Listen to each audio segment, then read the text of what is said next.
അപ്പോസ്തലപ്രവൃത്തികൾ 9-ാം അധ്യായം 5-ാമത്തെ വാക്യം വായിക്കുകയാണ്.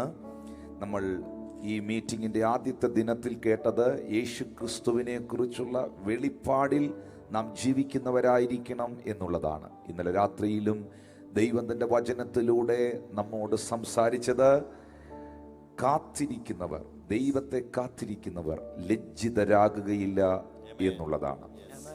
എന്നാൽ പ്രാരംഭ രാത്രിയിൽ എടുത്തതായ വിഷയവും ഇന്ന് രാത്രി എടുക്കുന്ന വിഷയവും തമ്മിൽ വലിയൊരു ബന്ധമുണ്ട്. ഞാൻ ആ വിഷയത്തിലേക്ക് കടന്നു വരുന്നു. പരിശുദ്ധാത്മാവ് ഇന്ന് രാത്രിയിൽ ഈ ശുശ്രൂഷയിൽ ഉപയോഗിക്കുവാൻ പ്രാർത്ഥിക്കുക. ദൈവത്തിന്റെ ആത്മാവ് വലിയവ ചെയ്യട്ടെ. അപ്പോസ്തലപ്രവൃത്തി 9-ാം അധ്യായം 5-ാമത്തെ വാക്യത്തിനകത്ത് ശൗൽ എന്ന് പറയുന്ന മനുഷ്യൻ നിലത്തു വീണ് കിടന്നുകൊണ്ട് ചോദിക്കുകയാണ്, നീ ആരാകുന്നു കർത്താവേ? ആ ചോദ്യത്തിന് അവന് ലഭിച്ച മറുപടി, നീ ഉപദ്രവിക്കുന്ന യേശുവാകുന്നു ഞാൻ എന്നുള്ളതാണ്. ഇവിടെ നമുക്ക് കാണാൻ കഴിയുന്ന ഒരു കാഴ്ച, ഒരു വലിയ വെളിച്ചത്തിന്റെ മുൻപിൽ സൂര്യനെ വെല്ലുന്ന പ്രകാശത്തിന്റെ പ്രഭാകിരണങ്ങളേറ്റ് തറയിൽ വീണ് കിടക്കുന്ന, ആയുധം വെച്ച് കീഴടങ്ങി കിടക്കുന്ന ഒരു മത തീവ്രവാദി എന്ന് വിശേഷിപ്പിക്കാവുന്ന മനുഷ്യൻ. അദ്ദേഹത്തിന്റെ പേര് ശൗൽ എന്നാണ്. ആ മനുഷ്യൻ ദൈവസഭയ്ക്ക് വിരോധമായി തൻ്റെ അറിവില്ലായ്മയുടെ കാലഘട്ടങ്ങളിൽ പ്രവർത്തിച്ച വ്യക്തിയാണ്. അപ്പോസ്തലനായ പൗലോസ് എന്ന് നാം വിളിക്കുന്ന അപ്പോസ്തലനായ പൗലോസ് എന്ന ദൈവമനുഷ്യൻ, അദ്ദേഹം ശൗലായിരുന്നു എന്നുള്ളത് നിങ്ങൾക്കറിയാം. പലപ്പോഴും എൻ്റെ ശുശ്രൂഷയിൽ ഞാൻ ഇങ്ങനെ ഓരോ കാര്യങ്ങൾ പറഞ്ഞു തന്നു പോകുന്നത്, എനിക്കറിയാം എൻ്റെ ശുശ്രൂഷയിൽ പങ്കെടുക്കുന്നതിൽ ഭൂരിഭാഗം ആളുകളും ദൈവവചനത്തിൽ ഒത്തിരി പരിചയങ്ങൾ ഉള്ളവരല്ല. ഒത്തിരി പുതിയ ആളുകൾ നമ്മളെ കാണുന്നുണ്ട്. ബൈബിൾ ഒത്തിരി ആധികാരികമായി അറിഞ്ഞുകൂടാത്തവരും നമ്മളെ ശ്രദ്ധിക്കുന്നുണ്ട്. വചനം എല്ലാവർക്കും മനസ്സിലാക്കാൻ കഴിയണമെന്നും വചനം എല്ലാവരും ഗ്രഹിക്കണമെന്നും ഞാൻ ആഗ്രഹിക്കുകയാണ്. ഈ ശൗല് ദൈവസഭയ്ക്കെതിരെ വളരെ ശക്തമായി പ്രവർത്തിച്ച മനുഷ്യനാണ്. അങ്ങ് ജെറുസലേമിലുള്ള സഭകൾക്ക് വിരോധമായൊക്കെ അദ്ദേഹം ഒരു കാലഘട്ടത്തിൽ പ്രവർത്തിച്ചിരുന്നു. സ്തെഫാനോസ് എന്ന് പറയുന്ന ദൈവമനുഷ്യനെ, അപ്പോസ്തലനെ കൊന്നുകളയുവാൻ വേണ്ടി അന്നത്തെ കാലത്ത് അതിനുവേണ്ടി മുന്നിട്ടിറങ്ങിയ മനുഷ്യനായിരുന്നു ഈ ശൗൽ. എന്നാൽ പിൽക്കാലത്തിലേക്ക് വരുമ്പോൾ അപ്പോസ്തലനായ പൗലോസ്, ഈ ശൗൽ തന്നെ പറയുന്നുണ്ട്, സ്തെഫാനോസിന്റെ കുടുംബക്കാരെ അല്ലാതെ മറ്റാരെയും ഞാൻ സ്നാനപ്പെടുത്തിയതായി ഓർക്കുന്നില്ല, സ്നാനപ്പെടുത്തിയിട്ടില്ല, സ്നാനപ്പെടുത്താനല്ല, സുവിശേഷം അറിയിക്കുവാൻ അത്രേ ഞാൻ വന്നതെന്ന് ഈ ദൈവമനുഷ്യൻ പറയുന്നുണ്ട്. അപ്പോൾ ഒരു സമയത്ത് സ്തെഫാനോസിനെ കൊല്ലുവാൻ കൂട്ടുനിന്ന, സ്തെഫാനോസിനെ കല്ലെറിഞ്ഞു കൊല്ലുവാൻ ഇറങ്ങി പുറപ്പെട്ടവരുടെ വസ്ത്രം സൂക്ഷിച്ച, അത് നോക്കി നിന്ന് ആസ്വദിച്ച ആ മത തീവ്രവാദിയായ, സഭയെ ഉപദ്രവിക്കുന്നവനായ, ഹൃദയ കാഠിന്യമുള്ള ആ മനുഷ്യൻ പിൽക്കാലത്ത് സ്തെഫാനോസിന്റെ കുടുംബത്തെ സ്നാനപ്പെടുത്തിയെങ്കിൽ അത് വലിയൊരു ദൈവപ്രവൃത്തിയാണ്. ഹല്ലേലൂയ. ഏത് കുടുംബത്തിനെതിരായി ആ മനുഷ്യൻ നിന്നോ ആ കുടുംബത്തിന് അനുഗ്രഹമാക്കി ആ മനുഷ്യനെ ദൈവം മാറ്റി. ദൈവസഭയ്ക്ക് വിരോധമായി ഒരു ലെറ്ററും എഴുതിക്കൊണ്ട് അധികാരികളുടെ മുൻപിൽ വാഹന മൃഗത്തിൽ കയറി യാത്ര ചെയ്ത ഈ മനുഷ്യൻ ദമസ്കോസ്കിൻ പടിവാതിക്കൽ വെച്ച് സൂര്യനേക്കാൾ വെളിച്ചമുള്ള ആ പ്രകാശം, ആ പ്രഭാകിരണം തൻ്റെ കണ്ണിൽ അടിച്ച് വാഹന മൃഗത്തിൽ നിന്ന് നിലത്തു വീണ് കിടന്ന്, നീ ആരാകുന്നു കർത്താവേ എന്ന് ചോദിച്ച ഈ മനുഷ്യന്റെ കയ്യിൽ അപ്പോഴും ദൈവസഭയ്ക്ക് വിരോധമായുള്ള ഒരു ചുരുളുണ്ടായിരുന്നു. എന്നാൽ അതേ മനുഷ്യന്റെ തൂലികയിലൂടെ ദൈവസഭയെ പണിതുയർത്തുവാൻ, ദൈവജനത്തെ പണിതുയർത്തുവാൻ ഞാൻ മനുഷ്യരിൽ നിന്ന് പഠിച്ചിട്ടുമില്ല, ഞാൻ മനുഷ്യരാൽ പ്രാപിച്ചിട്ടുമില്ല, ക്രിസ്തുവിന്റെ വെളിപ്പാടിനാൽ അത്രേ ഇത് ഞാൻ നിങ്ങളെ അറിയിക്കുന്നത് എന്നുള്ള നിലകളിൽ ഈടുറ്റ ഒരൊറ്റ കരുത്തുള്ള 14 ലെറ്ററുകൾ, 14 ലേഖനങ്ങൾ ഈ ദൈവമനുഷ്യൻ വെളിപ്പാടിലൂടെ കൈമാറ്റം ചെയ്തു. ഇത് ഞാൻ പറഞ്ഞുകൊണ്ടിരിക്കുമ്പോൾ എന്നെ കാണുന്ന കേൾക്കുന്ന കുടുംബങ്ങൾ തിരിച്ചറിയണം. ഒരുപക്ഷെ ഇന്ന് സുവിശേഷത്തിന് എതിരായി നിൽക്കുന്ന ആ വ്യക്തി ഇന്ന് വിശ്വാസത്തിലേക്കും ദൈവകൃപയിലേക്കും വരാതെ നിങ്ങൾ പിന്മാറ്റത്തിൽ ആണ് എന്ന് വിശേഷിപ്പിക്കുന്ന ആ വ്യക്തിയെ ദൈവത്തിന് തിരിക്കുവാൻ, ദൈവത്തിന് രൂപാന്തരപ്പെടുത്തുവാൻ, ആ വ്യക്തിത്വത്തെ ഇരുട്ടിൽ നിന്ന് വെളിച്ചത്തിലേക്കും സാത്താന്റെ അധികാരത്തിൽ നിന്ന് ദൈവത്തിലേക്കും തിരിക്കുവാൻ എൻ്റെ ദൈവത്തിന് ഒരു സെക്കൻഡ് മതി, ഒരു നിമിഷം മതി. ശൗലിനെ പൗലോസാക്കി മാറ്റിയ ദൈവം ഇന്നും ജീവിക്കുന്നു. എത്ര പേര് അതിനൊരു ആമീൻ പറയാൻ കഴിയും? ഹല്ലേലൂയ. എത്ര പ്രതിസന്ധികളെയും നിങ്ങൾക്ക് അനുകൂലമാക്കി മാറ്റുവാൻ, എത്ര വലിയ തിന്മയെയും നിങ്ങൾക്ക് നന്മയാക്കി തീർക്കുവാൻ, എത്ര വലിയ പരാജയത്തെയും നിങ്ങളുടെ ജീവിതത്തിൽ ജയമാക്കി മാറ്റുവാൻ, എത്ര വലിയ തകർച്ചയെയും ഉയർച്ചയാക്കി മാറ്റുവാൻ ജീവനുള്ള ദൈവത്തിന് കഴിയും. ദൈവത്തിന് കഴിയും. അത് വിശ്വസിക്കുന്നവർക്കായി ഞാൻ ദൈവത്തെ സ്തുതിക്കുന്നു. എന്നാൽ ആയുധം വെച്ച് കീഴടങ്ങിക്കിടക്കുന്ന ഈ മനുഷ്യൻ സാധാ മനുഷ്യനല്ല. ശൗലെന്ന് പറയുന്ന ആള് അന്നത്തെ കാലത്തിലെ ഏറ്റവും ശക്തനായ ഒരു വ്യക്തിത്വമായിരുന്നു. അദ്ദേഹത്തിന്റെ ക്വാളിറ്റിയും ക്വാളിഫിക്കേഷനും ഒക്കെ എന്താണെന്ന് അദ്ദേഹം തന്നെ ഫിലിപ്പിയർക്ക് എഴുതിയ ലേഖനത്തിൽ വെളിപ്പെടുത്തുന്നുണ്ട്. ഫിലിപ്പിയർക്ക് എഴുതിയ ലേഖനം 3-ാം അധ്യായത്തിന്റെ 5-6 വാക്യങ്ങളിൽ അദ്ദേഹം പറയുകയാണ്, 8-ാം നാളിൽ പരിച്ഛേദനയേറ്റവൻ. നിങ്ങളൊന്ന് കൗണ്ട് ചെയ്തോ. ഇന്നലെ ഞാൻ ഈ നിലയിൽ ചില കാര്യങ്ങളൊന്ന് എഴുതി വെക്കാൻ നിങ്ങൾക്ക് തന്നിരുന്നു. ഇവിടെ ആ ദൈവമനുഷ്യൻ 7 കാര്യങ്ങൾ പറയുന്നുണ്ട്. 7 കാര്യങ്ങൾ. ഒന്ന്, 8-ാം നാളിൽ പരിച്ഛേദനയേറ്റ മനുഷ്യൻ, ഇസ്രായേൽ ജാതിക്കാരൻ, ബെന്യാമീൻ ഗോത്രക്കാരൻ, എബ്രായരിൽ ജനിച്ച എബ്രായൻ, ന്യായപ്രമാണം സംബന്ധിച്ച് പരീശൻ, ശുഷ്കാന്തി സംബന്ധിച്ച് സഭയെ ഉപദ്രവിച്ചവൻ, ന്യായപ്രമാണത്തിലെ നീതി സംബന്ധിച്ച് അനന്യൻ.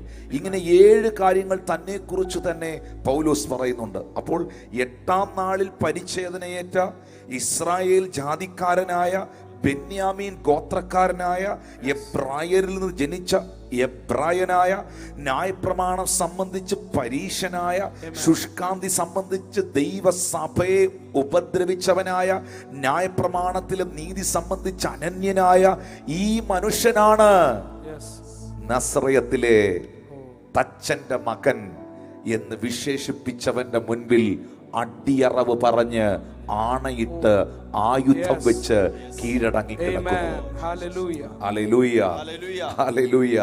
എന്നെ കേൾക്കുന്ന പ്രിയപ്പെട്ടവരെ, യേശുവിന്റെ ശക്തി വലുതാണ്. യേശുവിന്റെ മഹത്വം വലുതാണ്. ഞാൻ എപ്പോഴും കർത്താവിനെ അത്ഭുതത്തോടെ, ഇന്ന് കർത്താവിന്റെ ദാസന്മാർ പാടിയില്ലേ, യേശു വലിയവൻ, അവൻ അത്ഭുതങ്ങളെ ചെയ്യുന്നവനെന്ന്. ഞാൻ പ്രസംഗിക്കുന്ന ബൈബിൾ അത്ഭുതത്തിന്റെ പുസ്തകമാണ്. ഞാൻ പ്രസംഗിക്കുന്ന യേശു അത്ഭുതത്തിന്റെ ദൈവമാണ്. Hallelujah, hallelujah. ഞാൻ അത്ഭുതങ്ങളിൽ വിശ്വസിക്കുന്നു. അതിനൊറ്റ കാരണമേ ഉള്ളൂ, ഞാൻ അത്ഭുതത്തിന്റെ ദൈവമായ യേശുവിൽ വിശ്വസിക്കുന്നു. പ്രവാചകനായ യെശയ്യാവ് തന്നെ താൻ ജനിക്കുന്നതിന് ദീർഘവർഷങ്ങൾ, 1000 വർഷങ്ങൾക്ക് മുമ്പ് പ്രവചിച്ചിരുന്നു, അവൻ അത്ഭുത മന്ത്രി, അവൻ വീരനായ ദൈവം. അല്ലേ? 33.5 വയസ്സുവരെ ഈ ഭൂമിയിൽ ജീവിച്ചവനാണ് കർത്താവായ യേശു ക്രിസ്തു. 150 കിലോമീറ്ററിൽ കൂടുതൽ യേശു യാത്ര ചെയ്തിട്ടില്ല. യൂണിവേഴ്സിറ്റി ബിരുദങ്ങളോ സർട്ടിഫിക്കറ്റുകളോ തൻ്റെ കൈവശം ഇല്ലായിരുന്നു. എന്നാൽ ഇന്ന് ലോകത്തിൻ്റെ 5 വൻകരകളിലുമുള്ള സമസ്ത പ്രായക്കാരും ഈ നാമത്തെ അറിയുന്നു. അല്ലെങ്കിൽ അവർക്കത് അറിയാം. യേശുവിനെ അറിയാം. യേശുവിനെ കുറിച്ച് കേട്ടിരിക്കുന്നു.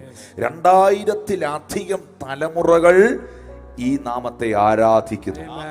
ഓർത്തു നോക്കിയേ, 2000-ലധികം തലമുറകൾ ആരാധിക്കുന്ന, ഇന്ന് രാത്രിയിലും നാം ആരാധിക്കുന്ന, എന്നാൽ യൂണിവേഴ്സിറ്റി ബിരുദങ്ങളോ മറ്റ് സർട്ടിഫിക്കറ്റുകളോ ഒന്നും കയ്യിലില്ലാത്ത, ലോകത്തിലെ സമസ്ത പ്രായക്കാരും വാഴ്ത്തി വണങ്ങുന്ന, 150 കിലോമീറ്ററിൽ കൂടുതൽ യാത്ര ചെയ്തിട്ടില്ലാത്ത യേശു കർത്താവിനെ കുറിച്ച് ഇന്ന് രാത്രി പറയാൻ വാക്കുകൾ പോരാ പ്രിയപ്പെട്ടവരെ. എല്ലാ ഡിപ്പാർട്ട്മെന്റ്, യേശു എനിക്ക് നല്ലൊരു ഫിസിഷ്യനാണ്, അവൻ എൻ്റെ സൗഖ്യദായകനാണ്. ഹല്ലേലൂയ. ഈ ലോകത്തിലെ ഫിഷറീസ് ഡിപ്പാർട്ട്മെന്റുകളിലൊക്കെ പ്രവർത്തിക്കുന്ന പ്രിയപ്പെട്ടവർക്ക് അതിനെക്കുറിച്ചുള്ള അറിവുകൾ ഉണ്ടാകും. പക്ഷെ കടലിൻ്റെ അടിയിലൂടെ ഓടിപ്പോയ ഒരു മീനിൻ്റെ വായിലിരുന്ന ചതുർദ്രമായ നാണയം കാണാൻ യേശുവിന് കഴിഞ്ഞു. കടലിൻ്റെ അടിയിലൂടെ ഓടുന്ന മീനുകളും ആകാശത്തിലൂടെ പറക്കുന്ന പറവകളും ഈ ഭൂജലത്തിൽ കാണുന്ന, ഭൂമിയുടെ പരപ്പിൽ കാണുന്ന സകല ജീവജാലങ്ങളും അത് ഭക്ഷിച്ചോ. അതെങ്ങനെയായി?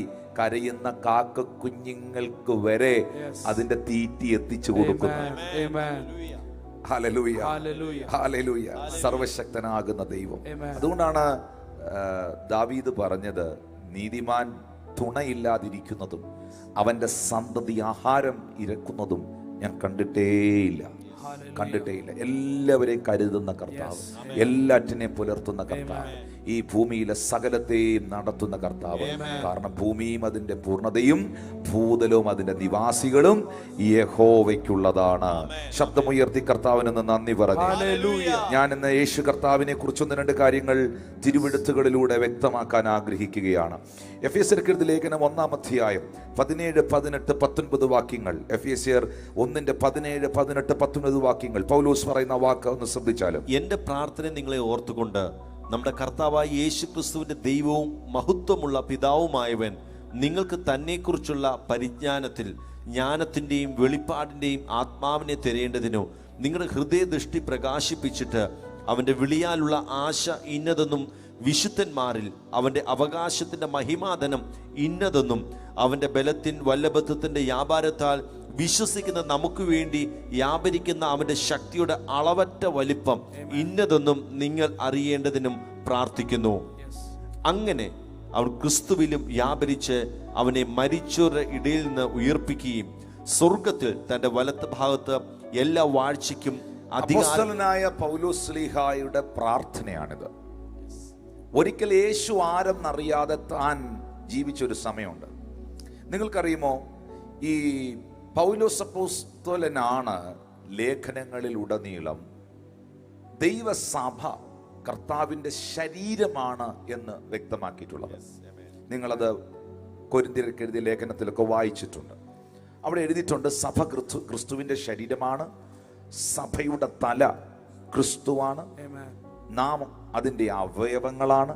അപ്പോൾ സഭയെക്കുറിച്ച് പത്രോസോ യാക്കോബോ യോഹന്നാനോ യൂദയോ ഇവരാരും പരാമർശിച്ചിട്ടില്ലാത്ത, ഇവരാരും പറഞ്ഞിട്ടില്ലാത്ത ഒരാഴമേറിയ സത്യം, വെളിപ്പാട് പൗലോസ് മാത്രമാണ് സഭയ്ക്ക് കൈമാറിയത്. അത് മറ്റൊന്നുമല്ല, സഭ കർത്താവിൻ്റെ ശരീരം ആണ്.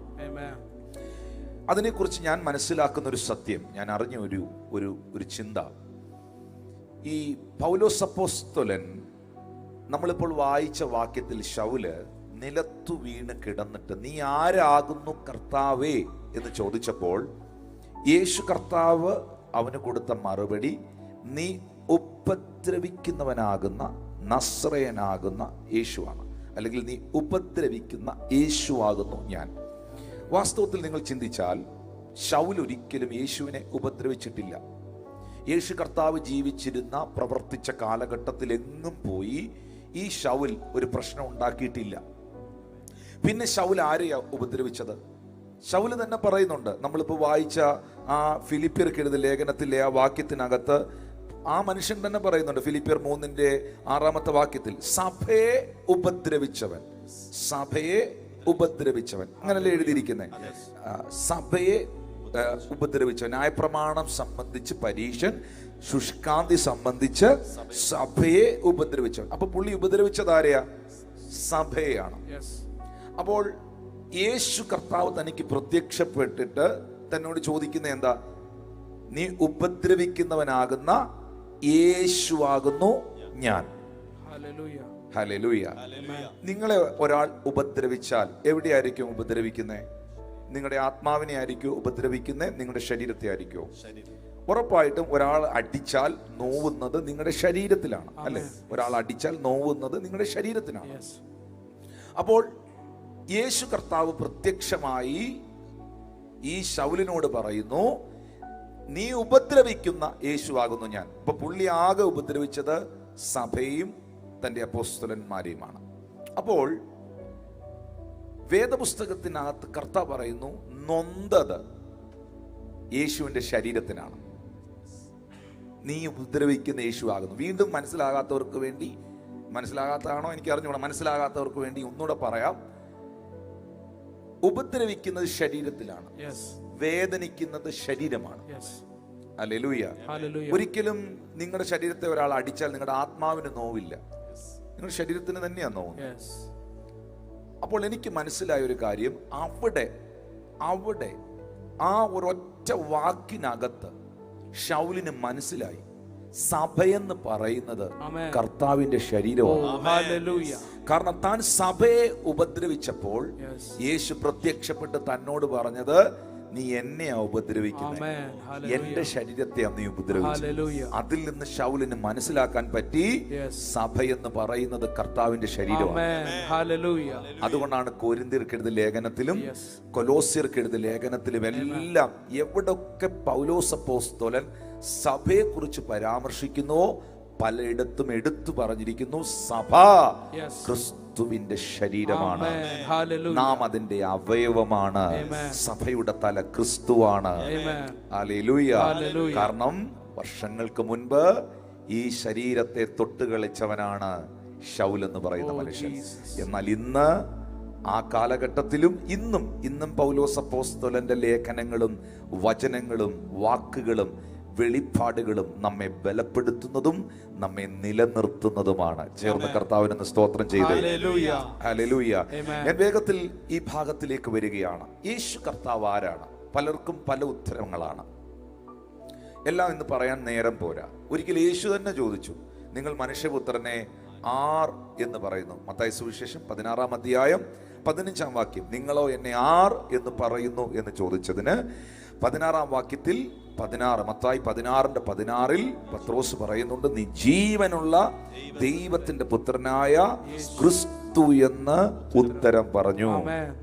യേശു അവനോട്, ബറയോനാ ശിമോനെ, നീ അനുഗ്രഹീതൻ, നീ ഭാഗ്യവാൻ, ജഡരക്തമല്ല സ്വർഗസ്ഥനായ എന്റെ പിതാവ് അത്രേ നിനക്കിത് വെളിപ്പെടുത്തിയത്.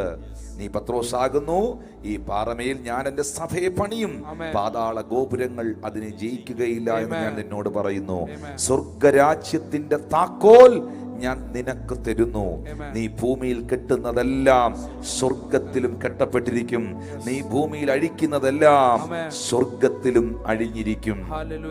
ഇവിടെ പത്രോസ് അപ്പോസ്തലൻ വളരെ വ്യക്തമായ 16-ാം വാക്യത്തിൽ പറയുന്നുണ്ട്, നീ ജീവനുള്ള ദൈവത്തിന്റെ പുത്രനായ ക്രിസ്തു. എഴുതിയെടുക്കുന്നവർക്ക് എഴുതിയെടുക്കാം, ലൈവ് ചാറ്റിൽ ചാറ്റ് ചെയ്യേണ്ടവർക്ക് ചാറ്റ് ചെയ്യാം. Jesus Christ is the son of God. എല്ലാവരും ഒന്ന് വാ തുറന്ന് പറഞ്ഞ്, യേശു ക്രിസ്തു ദൈവത്തിന്റെ ഏകജാതനായ പുത്രൻ. ഒരിക്കൽ കൂടെ ഒന്ന് ഉറക്കെ പറഞ്ഞ്, യേശു ക്രിസ്തു ദൈവത്തിന്റെ ജീവനുള്ള ദൈവത്തിന്റെ, ഒന്നുകൂടെ പറഞ്ഞ്, ജീവനുള്ള ദൈവത്തിന്റെ ഏകജാതനായ പുത്രൻ. Hallelujah, hallelujah. യോഹന്നാൻ സുവിശേഷം 1-ാം അധ്യായം 14-ാം വാക്യത്തിൽ എഴുതിയിരിക്കുകയാണ്, വചനം ജഡമായി തീർന്നു, കൃപയും സത്യവും നിറഞ്ഞവനായി നമ്മളുടെ ഇടയിൽ പാർത്തു. ഞങ്ങൾ അവന്റെ തേജസ് പിതാവിൽ നിന്ന് ഏകജാതനായവന്റെ തേജസ്സായി കണ്ടു. വചനം ജഡമായി തീർന്നു, കൃപയും സത്യവും നിറഞ്ഞവനായി നമ്മളുടെ ഇടയിൽ പാർത്തു. ഞങ്ങൾ അവന്റെ തേജസ് പിതാവിൽ നിന്ന് ഏകജാതനായവന്റെ തേജസ്സായി കണ്ടു. Hallelujah, hallelujah. വചനം ജഡമായി തീർന്നവൻ, കൃപയും സത്യവുമായി തീർന്നവൻ, ഈ ഭൂമിയിൽ ഒരു തേജസ്സായി മാറിയവൻ ദൈവപുത്രനായ യേശു ക്രിസ്തുവാണ്. അതേ യോഹന്നാൻ സുവിശേഷം 3:16 പറയുന്നു, തന്റെ ഏകജാതനായ പുത്രനിൽ വിശ്വസിക്കുന്ന ഏവനും നശിച്ചു പോകാതെ നിത്യജീവൻ പ്രാപിക്കേണ്ടതിന് അവനെ നൽകുവാൻ തക്കവണ്ണം, ദൈവം അവനെ നൽകുവാൻ തക്കവണ്ണം ലോകത്തെ സ്നേഹിച്ചു. വാസ്തവത്തിൽ കർത്താവ് നിങ്ങളെ സ്നേഹിച്ച ഏറ്റവും വലിയ സ്നേഹമാണ് യേശുവിനെ നിങ്ങൾക്ക് ലഭിച്ചത്. യേശുവിനെ നിങ്ങൾക്ക് ലഭിച്ചത്. ദൈവം എന്നോട് കാണിച്ച ഏറ്റവും വലിയ സ്നേഹമാണ് തന്റെ പുത്രനെ എനിക്ക് വെളിപ്പെടുത്തി തന്നത്. ഇതെല്ലാവർക്കും വെളിപ്പെട്ട് കിട്ടുന്നതല്ല. ഇത് വെളിപ്പെടുത്തി തന്നതാണ്, ഇത് വെളിവാക്കി തന്നതാണ്. Hallelujah. പരിശുദ്ധാത്മാവിലൂടെ അല്ലാതെ യേശുവിനെ കർത്താവ് എന്ന് പറയുവാൻ ആർക്കും കഴിയുകയില്ല. അതരങ്ങൾ തുറന്ന് എല്ലാവരും കൂടെ ഒന്ന് പറഞ്ഞ്, യേശുവന്റെ കർത്താവ്, യേശുവിന്റെ കർത്താവ്, യേശുവന്റെ കർത്താവ്, യേശുവിന്റെ കർത്താവ്, യേശുവന്റെ കർത്താവ്. യേശുവിന്റെ കർത്താവ്. ഹല്ലേലൂയ. ഹല്ലേലൂയ. ഇത് യേശു കർത്താവിന്റെ ജനനത്തിനൊക്കെ മുൻപ് തന്നെ പ്രവാചകനായ യെശയ്യാ പ്രവാചകന്റെ പുസ്തകം 9-ാം അധ്യായത്തിന്റെ 6-ാം വാക്യത്തിനകത്ത് പ്രവാചകൻ വെളിപ്പെടുത്തിയിരിക്കുകയാണ്. നമുക്കൊരു ശിശു ജനിച്ചിരിക്കുന്നു, നമുക്കൊരു മകൻ നൽകപ്പെട്ടിരിക്കുന്നു. യെശയ്യാ 9:6, അവൻ അത്ഭുത മന്ത്രി, വീരനായ ദൈവം, നിത്യപിതാവ്, സമാധാനത്തിന്റെ പ്രഭു എന്ന് പേർ വിളിക്കപ്പെടും. ഞാൻ യേശു ജീവനുള്ള ദൈവപുത്രൻ എന്ന് ഈ പ്രപഞ്ചത്തിൽ, ഈ ഭൂമിയിൽ ആരൊക്കെ അത് വെളിപ്പെടുത്തി എന്നുള്ളത് മാത്രം ഒന്ന് പറയാൻ പോവുകയാണ്. ഒന്നാമതായി, പിതാവായ ദൈവം ഇത് വെളിപ്പെടുത്തി. യേശു ജീവനുള്ള ദൈവമെന്നും അവൻ ദൈവത്തിന്റെ പുത്രനെന്നും. മത്തായി സുവിശേഷം 3-ാം അധ്യായം 17-ാം വാക്യം. മത്തായി സുവിശേഷം 3-ാം അധ്യായം 17-ാം വാക്യം. ഇവൻ എൻ്റെ പ്രിയപുത്രൻ, ഇവനിൽ ഞാൻ പ്രസാദിച്ചിരിക്കുന്നു എന്ന് സ്വർഗത്തിൽ നിന്ന് ഒരു ശബ്ദം ഉണ്ടായി. സ്വർഗത്തിലെ ദൈവം ഇത് വെളിപ്പെടുത്തുകയാണ്. യേശു ദൈവത്തിന്റെ പ്രിയപുത്രൻ. ഇവൻ എൻ്റെ പ്രിയപുത്രൻ. Hallelujah. This is my beloved son. ഞാൻ അവനിൽ പ്രസാദിച്ചിരിക്കുന്നു. മത്തായി 17:5 കൂടെ ഒന്ന് നോക്കാവോ? മത്തായി 17:5 വാക്യം കൂടെ നോക്കാവോ? അവിടെ എഴുതിയിട്ടുണ്ട്. മത്തായി 17:5 അവൻ പറയുമ്പോൾ തന്നെ പ്രകാശമുള്ളൊരു മേഘം അവരുടെ മേൽ നിഴലിട്ടു. മേഘത്തിൽ നിന്ന്, ഇവൻ എൻ്റെ പ്രിയപുത്രൻ, ഇവങ്കൽ ഞാൻ പ്രസാദിക്കുന്നു, ഇവന് ചെവി കൊടുപ്പീൻ എന്നൊരു ശബ്ദമുണ്ടായി. അപ്പോൾ പിതാവായ ദൈവം പരസ്യമായി പ്രഖ്യാപിക്കുകയാണ്, Jesus Christ is the son of God. ദൂതന്മാർ ഇത് വെളിപ്പെടുത്തി, ദൈവദൂതന്മാർ ഇത് വെളിപ്പെടുത്തി. ലൂക്കോസ് സുവിശേഷം 1-ാം അധ്യായം 32-ാമത്തെ വാക്യം. സമയമില്ലാത്തത് കൊണ്ട് 2 വാക്യങ്ങൾ വായിക്കുവാനേ നേരമുള്ളൂ. ദൂതന്മാരുടെ വെളിപ്പെടുത്തലുകൾ ഒത്തിരി ഉണ്ട്. അതിൽ പ്രധാനമായി ലൂക്കോസ് 1:32-ഉം 35-ഉം ദൂതൻ പറയുകയാണ് മറിയത്തോട്, അവൻ വലിയവനാകും, യേശു വലിയവനാകും. ഇന്ന് ഷിജിൻ ബ്രദറും സഹോദരന്മാര് പാടിയില്ലേ, യേശു വലിയവൻ, അത്ഭുതത്തെ ചെയ്യുന്നവനെന്ന്. ഇത് ദൂതന്മാർ പറഞ്ഞതാണ്. ദൂതൻ പറഞ്ഞു, അവൻ വലിയവനാകും, അത്യുന്നതന്റെ പുത്രൻ എന്ന് വിളിക്കപ്പെടും. Hallelujah, hallelujah. And shall we call the son of the highest. Hallelujah. അവനെ അത്യുന്നതന്റെ പുത്രൻ എന്ന് വിളിക്കും. 35-ാമത്തെ വാക്യം കൂടെ നോക്കിയേ. അതിന് ദൂതൻ, പരിശുദ്ധാത്മാവ് നിന്റെ മേൽ വരും, അത്യുന്നതന്റെ ശക്തി നിന്റെ മേൽ നിഴലിടും, ആകയാൽ ഉത്ഭവിക്കുന്ന വിശുദ്ധ പ്രജ ദൈവപുത്രൻ എന്ന് വിളിക്കപ്പെടും. ദൈവപുത്രൻ എന്ന് വിളിക്കപ്പെടും. അപ്പോൾ പിതാവായ ദൈവം പരസ്യമായി വെളിപ്പെടുത്തി, യേശു ദൈവപുത്രൻ. ദൂതന്മാർ വെളിപ്പെടുത്തുന്നു, യേശു ജീവനുള്ള ദൈവപുത്രൻ. യേശു തന്നെ സെൽഫായും വ്യക്തിപരമായും ഒരു സാഹചര്യത്തിൽ ഇത് പറഞ്ഞു. അങ്ങനെ പലയിടത്തും കർത്താവ് ഇത് വെളിപ്പെടുത്താൻ ആഗ്രഹിച്ചില്ലായിരുന്നു. പിശാച് കർത്താവിന്റെ അടുക്ക വന്ന് ഇങ്ങനെ പറഞ്ഞായിരുന്നു. പിശാചിന് അറിയായിരുന്നു യേശു ദൈവമാണെന്നും ദൈവപുത്രനാണെന്നും. പിശാച് വന്ന് പറഞ്ഞു, നീ ദൈവപുത്രനാണെങ്കിൽ ഈ കല്ലിനോട് അപ്പമായി തീരാൻ കൽപ്പിക്കാന്നൊക്കെ പറഞ്ഞു. പക്ഷേ കർത്താവ് പിശാചിന്റെ മുമ്പിൽ അവനൊന്നും തെളിയിക്കാനില്ലായിരുന്നു. ഹല്ലേലൂയ. എന്നാൽ ഒരു സമയത്ത് യേശു കർത്താവ് ഇത് താൻ തന്നെ വെളിപ്പെടുത്തി. അത് യോഹന്നാൻ 10:36 യോഹന്നാൻ 10:36 വാക്യത്തിൽ യേശു തന്നെ ഇത് താൻ ആരാണെന്നുള്ളത് വെളിപ്പെടുത്തുന്നു. ഞാൻ ദൈവത്തിന്റെ പുത്രൻ എന്ന് പറഞ്ഞതുകൊണ്ട് നീ ദൈവദൂഷണം പറയുന്നു എന്ന് പിതാവ് വിശുദ്ധീകരിച്ച് ലോകത്തിൽ അയച്ചവനോട് നിങ്ങൾ പറയുന്നുവോ? യേശു തന്നെ പറയുകയാണ്, ഞാൻ പിതാവിനാൽ വിശുദ്ധീകരിക്കപ്പെട്ട് ലോകത്തിലേക്ക് അയക്കപ്പെട്ടവനാണ്. ഞാൻ ദൈവത്തിന്റെ പുത്രൻ എന്ന് പറഞ്ഞതുകൊണ്ട് ഞാൻ ദൈവദൂഷണം പറയുകയല്ല. അതിന് 35-ഉം 36-ഉം വാക്യങ്ങൾ നിങ്ങൾ നോക്കിയാൽ നിങ്ങൾക്ക് കാണാൻ കഴിയും. ദൈവത്തിന്റെ അരുളപ്പാടുണ്ടായവരെ ദേവന്മാരെന്ന് പറഞ്ഞുവെങ്കിൽ തിരുവെഴുത്തിന് നീക്കം വന്നുകൂടായല്ലോ. 36-ാമത്തെ വാക്യത്തിൽ ഞാൻ ദൈവത്തിന്റെ പുത്രൻ എന്ന് പറഞ്ഞതുകൊണ്ട്, അപ്പോൾ യേശു തന്നെ പറഞ്ഞു, യേശു ആരാണ്? ദൈവത്തിന്റെ പുത്രൻ. ഇത്രയും നിങ്ങൾ പറഞ്ഞതിനൊന്നും നിങ്ങൾ ആമീൻ പറഞ്ഞില്ലെങ്കിൽ പൈശാചിക ലോകം ഇത് അംഗീകരിക്കുന്നു. ദൂതന്മാർ ഇത് ഡിക്ലെയർ ചെയ്യുന്നു, Hallelujah. സ്വർഗം ഇത് ഡിക്ലെയർ ചെയ്യുന്നു, Amen. ഏഞ്ചൽസ് ഇത് ഡിക്ലെയർ ചെയ്യുന്നു. Amen. Amen. ഇതിലെല്ലാം ഉപരിയായി പൈശാചിക ലോകം, ഡീമോണിക് വേൾഡ് Hallelujah. ഇത് വിശ്വസിക്കുകയും ഇത് പ്രഖ്യാപിക്കുകയും ചെയ്തു. വായിക്കാം ലൂക്കോസ് സുവിശേഷം 4-ാം അധ്യായം 41-ാം വാക്യം. ലൂക്കോസ് സുവിശേഷം 4-ാം അധ്യായം 41-ാം വാക്യം. അവിടെ എഴുതിയിരിക്കുന്നു, പലരിൽ നിന്നും ഭൂതങ്ങൾ നീ ദൈവപുത്രനായ ക്രിസ്തു എന്ന് നിലവിളിച്ച് പറഞ്ഞുകൊണ്ട് പുറപ്പെട്ടു പോയി. ഭൂതങ്ങൾ എന്താണ് യേശുവിനെ വിളിച്ചത്? നീ ദൈവപുത്രനായ ക്രിസ്തു എന്ന് നിലവിളിച്ച് പറഞ്ഞുകൊണ്ട് പുറപ്പെട്ടു പോയി. താൻ ക്രിസ്തു എന്ന് അവ അറിയുക കൊണ്ട്, പിശാചിനറിയാം അവൻ ക്രിസ്തുവാണെന്ന്, പിശാചിനറിയാം യേശു അഭിഷിക്തനാണെന്ന്, പിശാചിനറിയാം യേശു ദൈവവും ദൈവപുത്രനുമാണ് എന്ന്. അവ അറിയുക കൊണ്ട് മിണ്ടാൻ അവൻ സമ്മതിക്കാതെ അവയെ ശാസിച്ചു.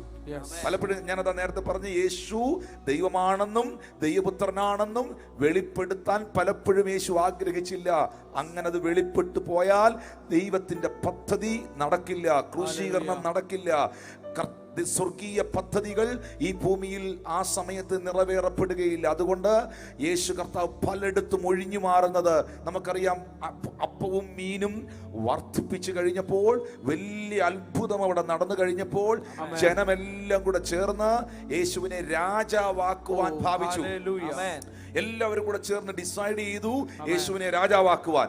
ബൈബിൾ പറയുന്നു, അവൻ അവരുടെ ഇടയിൽ നിന്ന് ഒഴിഞ്ഞു പോയി മലയിൽ കയറി ആ രാത്രിയിൽ പിതാവിനോടുകൂടെ പ്രാർത്ഥനയിൽ സമയം ചെലവഴിച്ചു. കാരണം ജനം അവനെ രാജാവാക്കണ്ട, അവൻ അറിയാമായിരുന്നു അവൻ രാജാക്കന്മാരുടെ രാജാവും അവൻ രാജാതിരാജാവുമെന്ന്. ഹല്ലേലൂയ. അവൻ ദൈവമെന്ന്, അവൻ ദൈവപുത്രനെന്ന്. ഇനി മത്തായിയുടെ സുവിശേഷം 8-ാം അധ്യായത്തിന്റെ 29-ാം വാക്യത്തിലേക്ക് വരുമ്പോൾ അവിടെയും പൈശാചിക ലോകം, ഡിമോണിക് വേൾഡ്, യേശു ദൈവമെന്നും ദൈവപുത്രനെന്നും വെളിപ്പെടുത്തുന്നത് നമുക്ക് കാണാൻ കഴിയുന്നുണ്ട്. അവർ നിലവിളിച്ചു, ദൈവപുത്ര, ഞങ്ങൾക്കും നിനക്കും തമ്മിൽ എന്ത്? സമയത്തിന് മുൻപേ ഞങ്ങളെ ദണ്ഡിപ്പിക്കുവാൻ ഇവിടെ വന്നുപോയെന്ന് പറഞ്ഞു. ഇത് പറഞ്ഞത് ആരാന്നറിയാമോ? ലഗ്യോൻ ബാധിച്ചവൻ. 6000 ഭൂതങ്ങൾ ഒറ്റ ശബ്ദത്തിൽ കോറസായി ചേർന്ന് പറയുകയാണ്, ദൈവപുത്ര, സൺ ഓഫ് ഗോഡ്, സമയത്തിന് മുൻപേ നീ ഞങ്ങളെ ദണ്ഡിപ്പിക്കുവാൻ വന്നിരിക്കുന്നുവോ? കാരണം പിശാചുക്കൾക്ക് അറിയാം അവനെ തീർക്കേണ്ടത് യേശുവാണ്, അവനെ ജഡ്ജ് ചെയ്യുന്നത് യേശുവാണ്. കർത്താവായ യേശുവിന്റെ കൽപ്പനയാൽ ഒരു ദൂതൻ ഇറങ്ങി വന്ന ചെങ്ങലയാൽ ബന്ധിച്ച് ഇവറ്റകളെ തീപ്പൊയ്കയിലേക്ക് വലിച്ചെറിയപ്പെടുന്ന ഒരു ദിവസമുണ്ടാകും.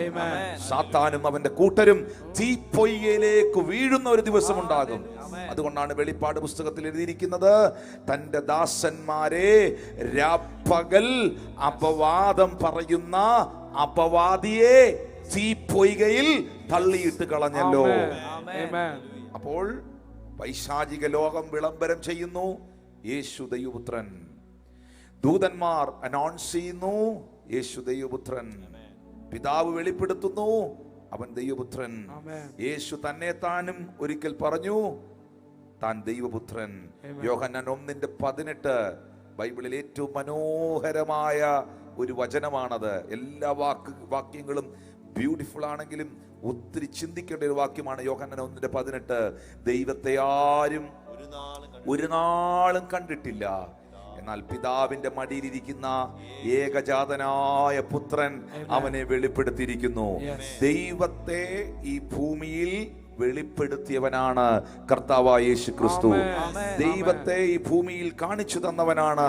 ആ ദൈവത്തിന്റെ സ്നേഹം എന്താണ്, കരുതൽ എന്താണ്, ശക്തി എന്താണ്, മഹത്വം എന്താണ്, പ്രവൃത്തി എന്താണ് എന്ന് വെളിപ്പെടുത്തിയവനാണ് യേശു.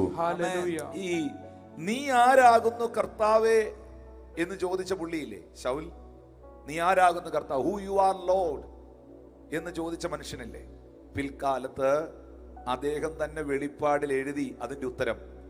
അന്ന് ആ ചോദ്യം ചോദിച്ചപ്പോൾ നീ ഉപദ്രവിക്കുന്ന യേശു ആകുന്നു ഞാൻ എന്ന് മാത്രമേ പറഞ്ഞുള്ളൂ. എന്നാൽ പിന്നത്തേതിൽ പ്രാർത്ഥനയിൽ ആത്മതലങ്ങളിൽ 3-ാം സ്വർഗത്തോളമൊക്കെ എടുക്കപ്പെട്ട ഈ ദൈവ മനുഷ്യൻ, വെളിപ്പാടുകളുടെ ആധിക്യം ലഭിച്ചവൻ, അതിന്റെ ഉത്തരം പുള്ളി തന്നെ എഴുതി.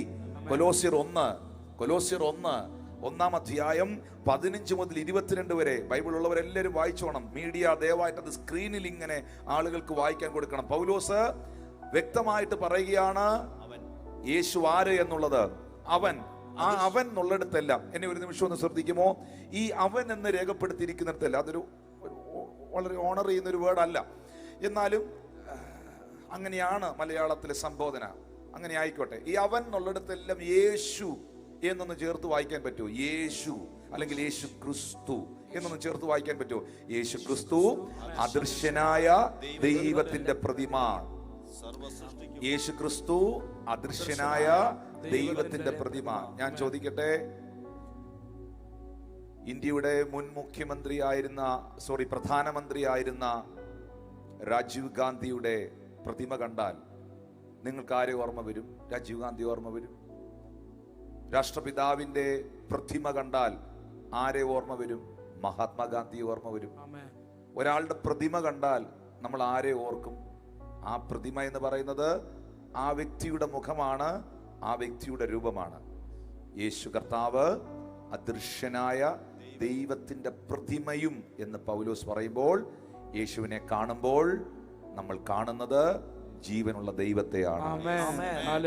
അവൻ സർവ സൃഷ്ടിക്കും ആദ്യജാതനാണ്. അതുകൊണ്ടാണ് യഹൂദന്മാർ യേശുവിനോട് ചോദിച്ചില്ലേ, നീ അബ്രഹാമിനെ കണ്ടിട്ടുണ്ടോ?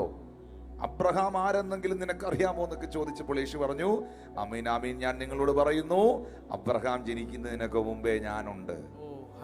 ഹല്ലേലൂയ. ആദി മുതൽ ഹല്ലേലൂയ.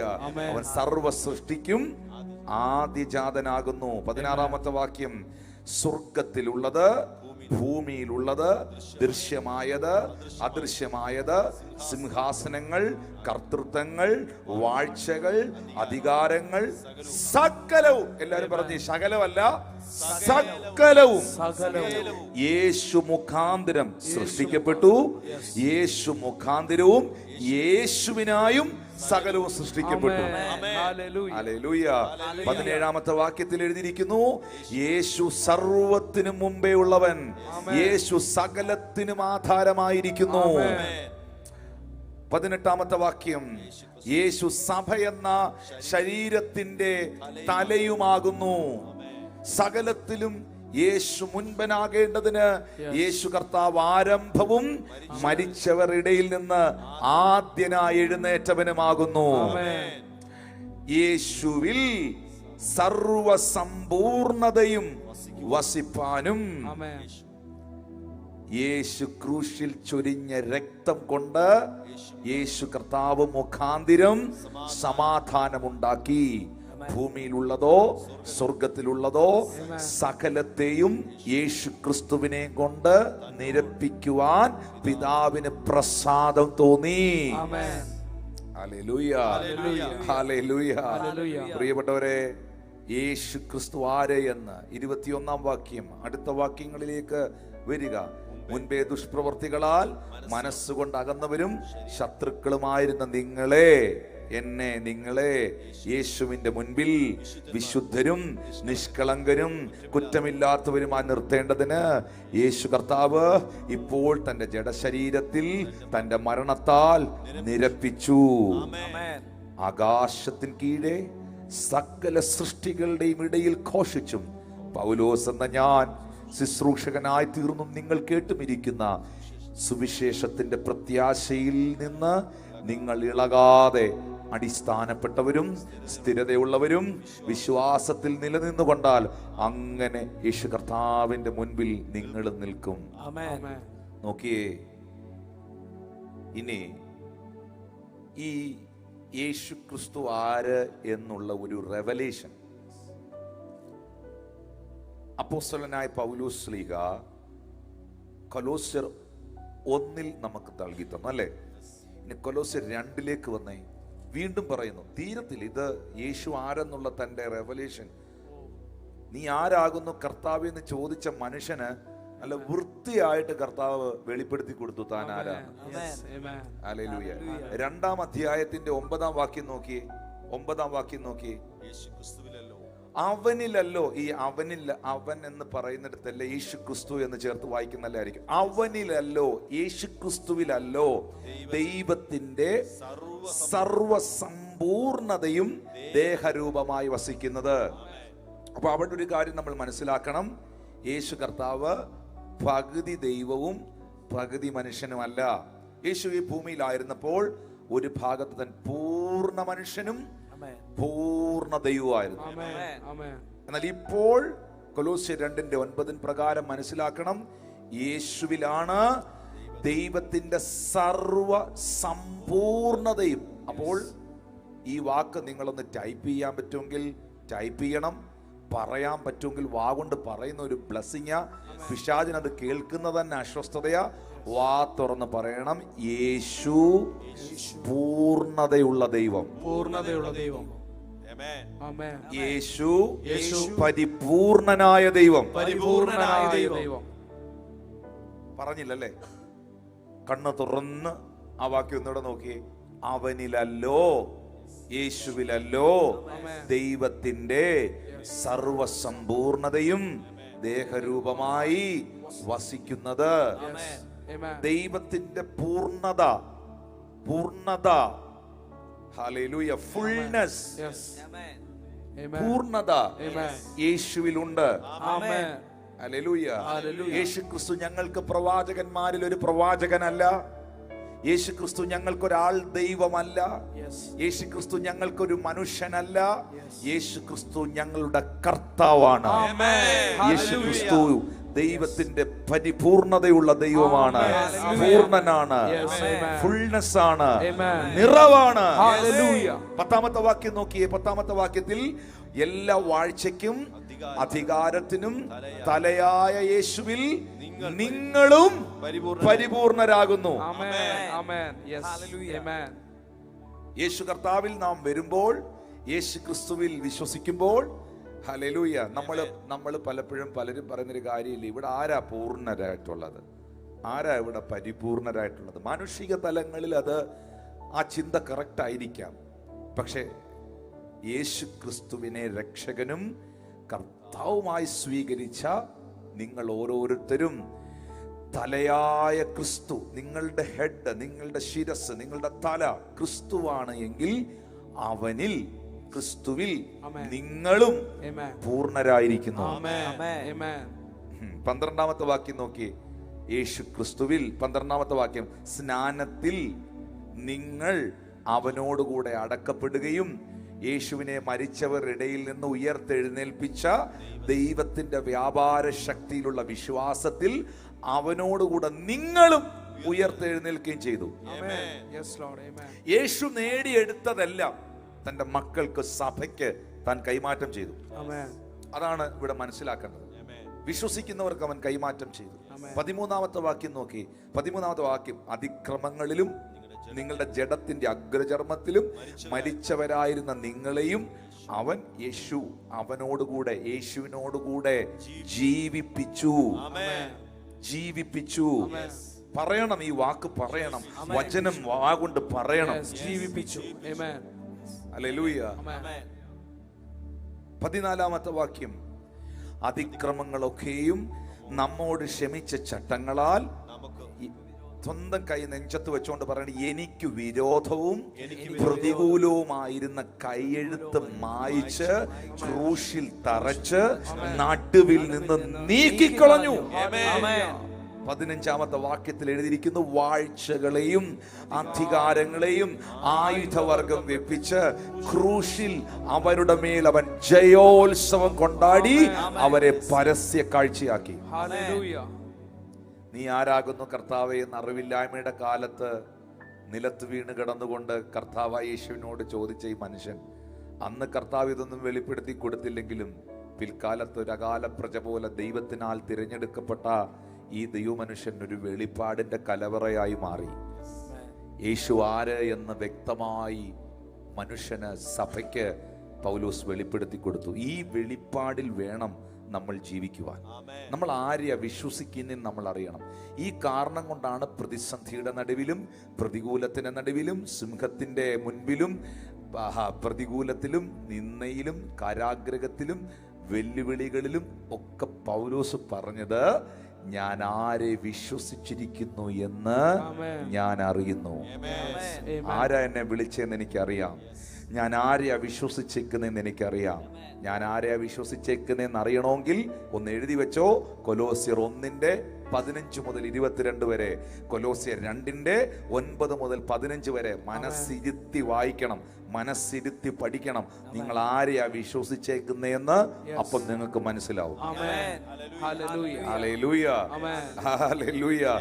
ഇനി എനിക്ക് അതിനകത്ത് ഏറ്റവും ശക്തമായി തോന്നിയ വാക്യം കൊലോസ്യർ 2:9 അവനിലല്ലോ ദൈവത്തിന്റെ സർവ്വസമ്പൂർണതയും ദേഹരൂപമായി വസിക്കുന്നത്. ഈ യേശുവേ എന്നൊക്കെ വിളിക്കുമ്പോൾ അതിനകത്തൊരു വലിയ ആവേശം ഉണ്ടാകണം, വലിയൊരു എനർജി ഉണ്ടാകണം, അതിനകത്ത് ഭയങ്കര ഒരു സന്തോഷം ഉണ്ടാകണം. ഈ കർത്താവിനെ അറിയാൻ, ഈ സത്യ ദൈവത്തെ അറിയാൻ ലഭിച്ചത് വലിയൊരു ഭാഗ്യമായി. ജ്ഞാനികൾക്കും വിവേകികൾക്കും മറവായിരുന്നതിനെ ശിശുക്കളായ നമുക്കവൻ വെളിപ്പെടുത്തി തന്നതിന് സ്തോത്രം ചെയ്യണം. ഈ യേശു കർത്താവിന്റെ അവതാര ഉദ്ദേശം, അല്ലെങ്കിൽ യേശു എന്തിനാണ് ഈ ഭൂമിയിൽ വന്നത്? ദൈവം വേഷത്തിൽ മനുഷ്യനായി എന്തിനു വേണ്ടിയാണ് ഈ ഭൂമിയിൽ വന്നത്? പക്ഷേ ഇത് ലൈവ് സർവീസ് ആണ്. ഇപ്പോൾ 9:30 മണി കഴിഞ്ഞിട്ടുണ്ട്. നമുക്കിത് വേഗത്തിൽ ജനത്തിന് വേണ്ടി പ്രാർത്ഥിക്കണം. ഒറ്റ വാക്യം വായിച്ചാൽ മതി. യേശുവിന്റെ ഈ ഭൂമിയിലെ അവതാര ഉദ്ദേശം, അല്ലെങ്കിൽ യേശു എന്തിനാണ് മനുഷ്യനായി, വേഷത്തിൽ മനുഷ്യനായി ഈ ഭൂമിയിലേക്ക് വന്നത്? എബ്രായർക്ക് എഴുതിയ ലേഖനം 2-ാം അധ്യായം 14-15 വാക്യങ്ങൾ. മക്കൾ ജഡരക്തങ്ങളോട് കൂടിയവർ ആകൊണ്ട് യേശു കർത്താവും അവരെ പോലെ ജഡരക്തങ്ങളോട് കൂടിയവനായി മരണത്തിന്റെ അധികാരിയായ പിശാചിനെ തന്റെ മരണത്താൽ നീക്കി ജീവപര്യന്തം മരണഭീതിയിൽ അടിമകളായിരുന്നവരെ അവൻ വിടുവിച്ചു. ഞാനും നിങ്ങളും ജഡവും രക്തവുമുള്ള ജഡരക്തങ്ങളോട് കൂടിയവർ ആയതിനാൽ അവനും യേശുവും അവരെ പോലെ ജഡരക്തങ്ങളോട് കൂടിയവനായി ഈ ഭൂമിയിൽ വന്നു. ഹല്ലേലൂയ. നമ്മളെ പോലെ യേശു കർത്താവിന് വിശന്നു. യേശു കർത്താവിന്റെ അവൻ മനുഷ്യപുത്രൻ എന്നുള്ളതിനെ കുറിച്ച് നമ്മൾ മനസ്സിലാക്കുമ്പോൾ നമ്മെ പോലെ യേശുവിന് വിശന്നു. ക്രൂശിൽ കിടന്ന് കർത്താവ് പറഞ്ഞു, എനിക്ക് ദാഹിക്കുന്നു. നമ്മെ പോലെ അവൻ ദാഹിച്ചു. യേശു ദേവാലയത്തിനകത്ത് കയറി അവിടുത്തെ തിന്മയും അനീതിയും കണ്ടപ്പോൾ അവന് കോപമുണ്ടായി, ദേഷ്യം വന്നു. അവൻ ചാട്ടവാർ എടുത്ത് ദേവാലയത്തിലുള്ളവരെ അടിച്ച് പുറത്തിറക്കി. ദേഷ്യമുണ്ടായി, നമ്മളെ പോലെ ദേഷ്യം വന്നു. മാർത്തയും മറിയയും കരയുന്നത് കണ്ടപ്പോൾ ലോകത്തിലെ ഏറ്റവും വലിയ സംഭവവും ബൈബിളിലെ ഏറ്റവും ചെറിയ വാക്യവും യോഹന്നാൻ 11:35 യേശു കണ്ണുനീർ വാർത്തു, ദൈവം കരഞ്ഞു. ഹല്ലേലൂയ. അവൻ കരഞ്ഞു, യേശു കരഞ്ഞു. നമ്മെ പോലെ യേശു വിശന്നു, നമ്മെ പോലെ യേശു ദാഹിച്ചു, നമ്മെ പോലെ യേശു നിന്ദിതനായി, നമ്മെ പോലെ യേശു പരിഹാസങ്ങൾ കേട്ടു, നമ്മെ പോലെ. Hallelujah, hallelujah. ചില സമയത്തൊക്കെ നമ്മൾ പറയുന്നത് പോലൊക്കെ, ചിലർ പറയുന്ന പോലെ യേശുവും പറഞ്ഞു, പിതാവേ നീ എന്നെ കൈവിട്ടത് എന്ത്, ദൈവവും എന്നെ മറന്നു കളഞ്ഞോ എന്നൊക്കെ ചിന്തിച്ചു. എന്നെ കേൾക്കുന്ന പ്രിയമുള്ളവരെ, ഒരു ഭാഗത്ത് ഞാൻ നോക്കുമ്പോൾ അവൻ ഈ ഭൂമിയിൽ മനുഷ്യപുത്രനായിരുന്നു. എന്നാൽ അവൻ കടലിന്റെ മുകളിലൂടെ നടന്നു. അത് മനുഷ്യന് ചെയ്യാൻ പറ്റുന്നതല്ല. അവിടെ ഞാൻ യേശുവിന്റെ ദൈവീകത്വത്തെ ഞാൻ കാണുകയാണ്. കടലിന് മുകളിലൂടെ നടന്നു. മരിച്ചുപോയ ഒരു ചെറുപ്പക്കാരനെ 4 ദിവസം കഴിഞ്ഞ് കല്ലറ ഇളക്കി, കല്ലുരുട്ടി മാറ്റി. കല്ലറ ഇളക്കി എന്ന് ഞാൻ ഉദ്ദേശിച്ചത് കല്ലുരുട്ടി മാറ്റി. ലാസറെ പുറത്തു വാ എന്ന് പറഞ്ഞപ്പോൾ 4 ദിവസം മുമ്പ് അടക്കിയ ഒരു ചെറുപ്പക്കാരൻ എഴുന്നേറ്റ് നടന്നു വന്നു. മനുഷ്യന് ചെയ്യാൻ പറ്റുന്നതാണോ? അല്ല.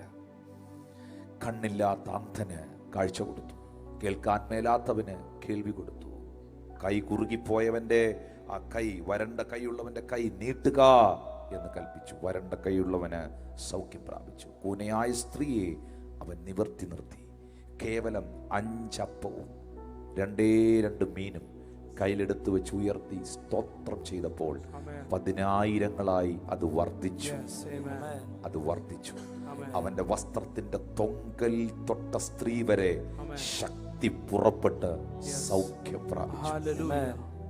ഒരു വിധവയായ സ്ത്രീക്ക് ഒരേ ഒരു മകനുണ്ടായിരുന്നു നയീൻ എന്ന പട്ടണത്തിൽ. ആ കുഞ്ഞിനെ അടക്കുവാൻ വേണ്ടി നഗരവാതിക്കൽ വരുമ്പോൾ അവൻ നയീൻ എന്ന പട്ടണവാതിക്കൽ വെച്ച് ആ വിലാപയാത്ര കടന്നു വരുമ്പോൾ ആ മഞ്ചത്തിൽ തൊട്ട് മരിച്ച കുഞ്ഞിനെ കർത്താവ് ഉയർപ്പിച്ചു. ആ കുഞ്ഞ് സംസാരിച്ചു. കിണറ്റിൽ കിടന്ന പച്ചവെള്ളത്തെ വീഞ്ഞാക്കി മാറ്റി. ഇതെല്ലാം യേശുവിന്റെ ദൈവീകത്വത്തെ, അവൻ ദൈവമാണെന്നുള്ള സത്യത്തെ വെളിപ്പെടുത്തുന്നു. മറുഭാഗത്ത് വിശന്നത്, ദാഹിച്ചത്, കരഞ്ഞത്, പരിഹാസമേറ്റത്, നിന്ദകളിലൂടെ കടന്നുപോയത് മനുഷ്യപുത്രനായി അവൻ നിലകൊള്ളുന്നു. അവൻ പൂർണ്ണ മനുഷ്യനായി, അവൻ പൂർണ്ണ ദൈവമായി ഈ ഭൂമിയിൽ വാണു.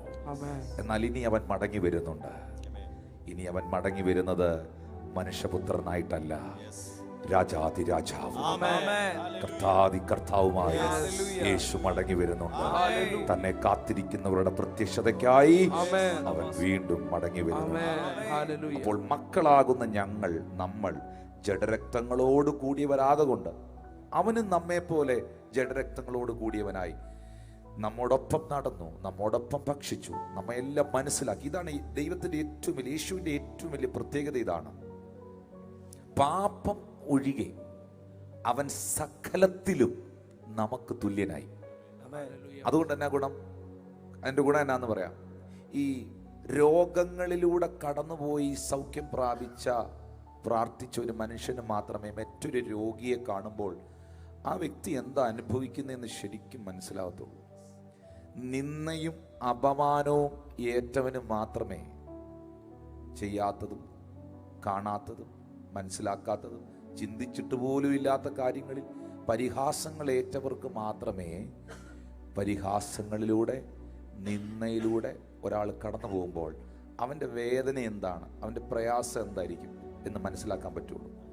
വിശന്ന്, നല്ല വിശന്ന് പട്ടിണി കിടന്നിട്ടുള്ളവന് മാത്രമേ മറ്റൊരുത്തൻ്റെ വിശപ്പിനെ ശരിക്കും എന്താന്ന്, വിശപ്പിൻ്റെ വില എന്താന്ന് മനസ്സിലാക്കാൻ പറ്റും. സാമ്പത്തികമായി നന്നായിട്ട് ഞെരുങ്ങിയിട്ടുള്ള ഒരാൾക്ക് മാത്രമേ, ഈ ഫൈനാൻഷ്യലി ഒക്കെ ഒത്തിരി ഞെരുങ്ങിയിട്ടുള്ള ഒത്തിരി അങ്ങനെയുള്ളവരുടെ സാക്ഷി ഞാൻ കേട്ടിട്ടുണ്ട്. ഞാൻ മൂവാറ്റുപുഴയുള്ള ഒരു ഡോക്ടറിൻ്റെ ഒരു ടെസ്റ്റിമണി ഞാൻ കേട്ടിട്ടുണ്ട്. അങ്ങനെ ഒത്തിരി പേരുടെ സാക്ഷ്യങ്ങൾ. അതിനകത്ത് ജാതിയും മതമൊന്നുമില്ല. അവർ പട്ടിണി അനുഭവിച്ച്, ഒത്തിരി കഷ്ടത അനുഭവിച്ച്, പിന്നെ അവർ ബിസിനസ്സൊക്കെ ചെയ്ത് കയറി വന്നവർ. അവരിന്ന് ഒത്തിരി ചാരിറ്റി പ്രവർത്തനങ്ങൾ നടത്തുന്നുണ്ട്. അവരൊരുപാട് പേരെ സഹായിക്കുന്നുണ്ട്. അതിൽ വളരെ പ്രമുഖനായ ഒരു മനുഷ്യൻ പറഞ്ഞ സ്റ്റേറ്റ്മെൻ്റാണ്, ഞാൻ ആഹാരത്തിൻ്റെ വില എന്താണെന്ന് നന്നായിട്ട് അറിഞ്ഞിട്ടുണ്ട്. അതുകൊണ്ട് ആഹാരം ഇല്ലാത്തവരെ കാണുമ്പോൾ, വിശക്കുന്നവരെ കാണുമ്പോൾ എൻ്റെ ഉള്ളിൽ സങ്കടമാണ്. യേശു ഇത് തന്നെയാണ് പ്രിയപ്പെട്ടവരെ. പാപം ഒഴികെ അവൻ സകലത്തിലും നമുക്ക് തുല്യനായി ഈ ഭൂമിയിൽ കടന്നു പോയിട്ടുണ്ട്. നിന്ന എന്താണ്, പ്രശ്നം എന്താണ്, പ്രയാസം എന്താണ്, കഷ്ടത എന്താണ്, പട്ടിണി എന്താണ്, പരിഹാസം എന്താണ്, ഇതെല്ലാം യേശുവിനറിയാം. യേശുവിനെ നിങ്ങളെ നന്നായി അറിയാം. മകളെ, കർത്താവ് നിങ്ങളെ മനസ്സിലാക്കുന്നത് പോലെ ഈ ലോകത്തിൽ ആർക്കും നിങ്ങളെ മനസ്സിലാക്കാൻ പറ്റുന്നില്ല. കർത്താവ് നിങ്ങളെ നിങ്ങൾ പറയുന്നു, ഞാൻ എൻ്റെ കുടുംബത്തിൽ റിജക്റ്റഡ് ആണ്, ഞാൻ ഒത്തിരി തിരസ്കരിക്കപ്പെട്ട വ്യക്തിയാണ്, ആരും എന്നെ മനസ്സിലാക്കുന്നില്ല, എല്ലാവരും എന്നെ തെറ്റിദ്ധരിക്കുകയാണ്. ഞാൻ ചോദിക്കട്ടെ, ഈ ലോകത്തിൽ ഏറ്റവും കൂടുതൽ, അന്നത്തെ കാലത്ത് ഏറ്റവും കൂടുതൽ ആളുകൾ തെറ്റിദ്ധരിക്കപ്പെട്ട വ്യക്തി ആരാണ്? യേശുവാണ്. യേശു കർത്താവിനെ തെറ്റിദ്ധരിപ്പിക്കുവാൻ ഭയങ്കര ശ്രമങ്ങൾ നടത്തിയില്ലേ? ഏറ്റവും ഒടുവിൽ മരിച്ച് കർത്താവിനെ കല്ലറയിൽ അടക്കി 3-ാം നാൾ ഉയർത്തെഴുന്നേറ്റിട്ട് പോലും മത്തായി സുവിശേഷം 28 എഴുതിയിട്ടുണ്ട്, അന്നത്തെ കാലത്തെ മതപുരോഹിതന്മാരും യഹൂദന്മാരോട് ചേർന്ന് കാവൽ നിന്ന പടയാളികൾക്ക്, പട്ടാളക്കാർക്ക് കാശ് കൊടുത്തിട്ട്, കൈക്കൂലി കൊടുത്തിട്ട് അവരെയും കൊണ്ട് പറയിച്ചു, അവൻ ഉയർത്തെഴുന്നേറ്റാണെന്നൊന്നും ആരോടും പോയി പറഞ്ഞേക്കരുത്, രാത്രിയിൽ അവൻ്റെ ശിഷ്യന്മാർ വന്ന് അവനെ കട്ടോണ്ട് പോയതാണെന്നേ പറയാവൂ. അങ്ങനെയും തെറ്റിദ്ധരിപ്പിച്ചു. അപ്പോൾ നിങ്ങളെ ഒരാൾ തെറ്റിദ്ധരിക്കുന്നെങ്കിൽ അതിൻ്റെ വേദന യേശുവിനറിയാം. അവനെ ഒത്തിരി പേർ തെറ്റിദ്ധരിച്ചിട്ടുണ്ട്. നിങ്ങളെ ഒരാൾ അവഗണിക്കുന്നെങ്കിൽ യേശു ഒത്തിരി അവഗണനകളിലൂടെ പോയിട്ടുണ്ട്. നിങ്ങളെപ്പോലെ എല്ലാ കഷ്ടതകളും വേദനകളും പാപമൊഴികെ സകലത്തിലും സർവത്തിലും അവൻ നമുക്ക് തുല്യനാണ്. യേശു നിങ്ങളെ അണ്ടർസ്റ്റാൻഡ് ചെയ്യുന്നു. നിങ്ങളുടെ കണ്ണിൽ നിന്ന് ഒഴുകിയ കണ്ണുനീര് എന്തിനാണ് എന്ന് യേശുപ്പയ്ക്ക് അറിയാം. നിങ്ങളിപ്പോൾ കരയുന്ന എന്തിനാന്ന് യേശുവിനറിയാം. നിങ്ങളുടെ ഒറ്റപ്പെടൽ, നിങ്ങളിങ്ങനെ ആ എടുത്തു വിട്ടൊരു ദീർഘശ്വാസമില്ല, ആ നെടുവീർപ്പ്, അതുപോലും യേശു റീഡ് ചെയ്യുന്നുണ്ട്, മനസ്സിലാക്കുന്നുണ്ട്. ഇത്ര നല്ല കർത്താവിനെ സേവിക്കാൻ ഭാഗ്യം ലഭിച്ചവരുന്ന കരങ്ങൾ ഉയർത്തി സ്തോത്രം ചെയ്യാവോ. മക്കൾ ജഡരക്തങ്ങളോട് കൂടിയവരായതുകൊണ്ട് അവനും അവരെ പോലെ ജഡരക്തങ്ങളോട് കൂടിയവനായി. ഹല്ലേലൂയ. ഞാനൊരു ഉദാഹരണം പറയാം. എന്തുകൊണ്ട് ദൈവം മനുഷ്യനായി ഭൂമിയിൽ വന്നു ഞാൻ മനസ്സിലാകാൻ വേണ്ടി ചില പ്രിയപ്പെട്ടവർക്ക് വേണ്ടി പറയുകയാണ്. നിങ്ങൾ ആ അടുക്കളയിൽ, നിങ്ങളുടെ കിച്ചണിൽ നിങ്ങൾ ചായക്കിടാൻ വേണ്ടി പഞ്ചസാര എടുക്കുന്ന സമയത്ത് സ്പൂണിനകത്തുനിന്ന് കുറച്ച് പഞ്ചസാരയുടെ തരികൾ ആ ടേബിളിൽ വീണു വന്നിരിക്കട്ടെ. നിങ്ങൾ അവിടുന്ന് പോയി, നിങ്ങൾ കുറച്ച് കഴിഞ്ഞ് അവിടെ വന്ന് നോക്കുമ്പോൾ ഒത്തിരി ഉറുമ്പിൻ കൂട്ടങ്ങൾ അവിടെ നിൽക്കുന്നു, അതിനെ ചുറ്റും കൂടിയിട്ടുണ്ട്. നിങ്ങൾ അവിടെ നിൽക്കുമ്പോഴൊന്നും ഈ ഉറുമ്പിനെ കണ്ടിരുന്നില്ല. പക്ഷെ അരമണിക്കൂറിനകത്ത് ഇവരെല്ലാം അവിടെ എത്തി. നിങ്ങൾക്കറിയാമോ, ആ പഞ്ചസാര തരികൾ അവിടെ വീണപ്പോൾ അവിടെ എവിടെയോ ഒരു ഉറുമ്പുണ്ടായിരുന്നു, ഒറ്റ ഉറുമ്പ്, അല്ലെ രണ്ടെണ്ണം. ഇത് വന്ന് അതിനകത്ത് വന്നൊന്ന് മുട്ടിയേച്ച് പോയിട്ട് ബാക്കി ഉറുമ്പുകൾക്കെല്ലാം കൊണ്ടുപോയി, അവർക്കറിയാം ഇവരെ എവിടെ ഇരിപ്പുണ്ടെന്ന്, അവരുടെ ലാംഗ്വേജിൽ ഇൻഫർമേഷൻ കൊടുത്തതാ. കാക്കയ്ക്ക് കാക്കയെ വിളിച്ചു വരുത്താൻ അറിയാം. കാക്കയ്ക്ക് ഒരു ലാംഗ്വേജ് ഉണ്ട്. ആരും മിണ്ടുന്നില്ല. കാക്കയ്ക്ക് ഒരു ലാംഗ്വേജ് ഉണ്ട്. കാക്ക കരഞ്ഞാൽ ബാക്കി കാക്കകൾ വരും. നിങ്ങളുടെ വീട്ടിൽ രാത്രി 1 മണിയാവുമ്പോൾ പട്ടി കുരച്ചാൽ അയലോകത്തുള്ള എല്ലാ പട്ടികളും കുരയ്ക്കാൻ തുടങ്ങും. Hallelujah, praise the Lord. രാവിലെ ഒരു കോഴി കൂവുമ്പം ബാക്കിയുള്ള കോഴികളെല്ലാം കൂവാൻ തുടങ്ങും. പക്ഷികൾക്കും മൃഗങ്ങൾക്കും എല്ലാം കമ്മ്യൂണിക്കേറ്റ് ചെയ്യുവാൻ അവർക്ക് അവരുടേതായ ഒരു ലാംഗ്വേജ് ഉണ്ട്. ഹല്ലേലൂയ. അങ്ങനെയാണെങ്കിൽ മനുഷ്യനോട് സംസാരിക്കാൻ മനുഷ്യനായി വന്നേ പറ്റത്തുള്ളൂ. മോശ ഒരിക്കൽ ദൈവത്തോട് പറഞ്ഞു, എനിക്ക് നിന്നെ കാണണം. പക്ഷെ ദൈവം മോശയോട് പറഞ്ഞു, നീ എന്നെ കണ്ടാൽ പിന്നെ നിനക്ക് ജീവിച്ചിരിക്കാൻ പറ്റത്തില്ല. ആ ദൈവത്തിന് മനുഷ്യരുടെ കൂടെ നടക്കാൻ പറ്റണമെങ്കിൽ, ആ ദൈവത്തിന് മനുഷ്യരുടെ കൂടെ ഭക്ഷിക്കാൻ കഴിയണമെങ്കിൽ, ആ ദൈവത്തിന് മനുഷ്യരെ മനസ്സിലാക്കാൻ കഴിയണമെങ്കിൽ മനുഷ്യരുടെ ഇടയിലേക്ക് ഇറങ്ങി. മക്കൾ ജഡരക്തങ്ങളോട് കൂടിയവരാകൊണ്ട് അവനും അവരെ പോലെ ജഡരക്തങ്ങളോട് കൂടിയവനായി മരണത്തിന്റെ അധികാരി. പർപ്പസ് ഇതാണ്. ഈ ഭൂമിയിലേക്ക് വന്ന യേശുവിന്റെ അവതാര ഉദ്ദേശത്തിന്റെ പ്രധാന പർപ്പസ് ഇതാണ്. മരണത്തിന്റെ അധികാരിയായ പിശാചിനെ തന്റെ മരണത്താൽ നീക്കി മരണഭീതിയിൽ അടിമകളായിരുന്നവരെയൊക്കെയും അവൻ വിടുവിച്ചു. രാത്രിയിൽ യേശു ക്രിസ്തുവിന്റെ നാമത്തിൽ എല്ലാ മരണഭീതികളും മാറിപ്പോകട്ടെ, എല്ലാ ഭയങ്ങളും മാറിപ്പോകട്ടെ, എല്ലാ ആങ്സൈറ്റി പൊട്ടിപ്പോകട്ടെ, എല്ലാ ആകുലതകളും വിട്ടുപോകട്ടെ, എല്ലാ അഡിക്ഷനുകളും എല്ലാ അടിമത്വങ്ങളും യേശു ക്രിസ്തുവിന്റെ നാമത്തിൽ തന്റെ ജനത്തെ വിട്ടുമാറട്ടെ. ഹല്ലേലൂയ. യേശു ആരാണ്? അവൻ ജീവനുള്ള ദൈവമാണ്, ദൈവപുത്രനാണ്. യേശു ശലോമോനേക്കാൾ വലിയവൻ. പറഞ്ഞ എല്ലാവരും, മത്തായി 12:42 വാക്യം. മത്തായി 12:42 വേഗത്തിൽ വായിക്കാം. മത്തായി 12:42. യെസ്, മത്തായി 12:42. തെക്കേ രാജ്ഞി ന്യായവിധിയിൽ ഈ തലമുറയോട് ഒന്നിച്ച് ഉയർത്തെഴുന്നേറ്റ് അതിനെ കുറ്റം വിധിക്കും. അവൾ ശലോമോന്റെ ജ്ഞാനം കേൾപ്പാൻ, വായിച്ചോ, ഭൂമിയുടെ അറുതികളിൽ നിന്ന് വന്നുവല്ലോ. ഇവിടെ ഇതാ ശലോമോനിലും വലിയവൻ. ഇവിടെ ഇതാ ശലോമോനിലും വലിയവൻ. ജ്ഞാനവും പ്രതാപവും സമാധാനപരമായ ഭരണവും കൊണ്ട് ജനത്തെ നയിച്ചവനാണ് ശലോമോൻ. എന്നാൽ ശലോമോന്റെ ജ്ഞാനവും ധനവും നശിച്ചുപോയി. യേശു ക്രിസ്തുവിന്റെ ജ്ഞാനവും ധനവും പ്രശസ്തിയും ഇന്നും നിലനിൽക്കുന്നു. യേശു തന്നെ ധനവും ജ്ഞാനവും ഉള്ളവനായിരിക്കുന്നു. ശലോമോൻ മരണപ്പെട്ടു, യേശു മരണത്തെ ജയിച്ചു ഉയർത്തെഴുന്നേറ്റു. യേശു ശലോമോനേക്കാൾ വലിയവൻ. യേശു ക്രിസ്തു മോശയേക്കാൾ വലിയവൻ. Amen. എല്ലാവർക്കും ഇഷ്ടപ്പെടുമെന്ന് എനിക്കറിയില്ല, പക്ഷെ അതാണ് സത്യം. അതാണ് ബൈബിൾ തരുന്ന സത്യം.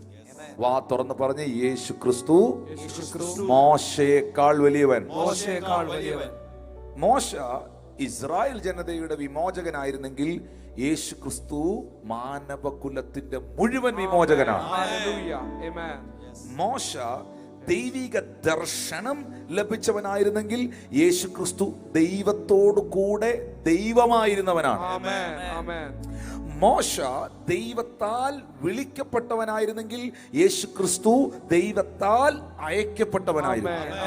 മോശ പ്രവാചകനായിരുന്നെങ്കിൽ യേശു ക്രിസ്തു പ്രവാചകനേക്കാൾ വലിയവനായിരുന്നു. മോശ ഇസ്രായേൽ ജനത്തെ കനാനിലേക്ക് മാത്രം നയിച്ചവനാണെങ്കിൽ യേശു ക്രിസ്തു മാനവകുലത്തെ മുഴുവൻ സ്വർഗത്തിലേക്ക് നയിച്ചവനാണ്. മോശ ദൗത്യകനാണെങ്കിൽ ക്രിസ്തു സ്വർഗീയനാണ്. മോശ സൃഷ്ടിയാണ്, യേശു ക്രിസ്തു സ്രഷ്ടാവാണ്. മോശ ഭൃത്യനാണ്, ക്രിസ്തു പുത്രനും അവകാശിയുമാണ്. മോശ ഭവനം ചമച്ചവനല്ല, ക്രിസ്തു ഭവനം ചമച്ചവനാണ്. മോശ മരണപ്പെട്ടു, ക്രിസ്തു മരണത്തെ ജയിച്ചു ഉയർത്തെഴുന്നേറ്റു.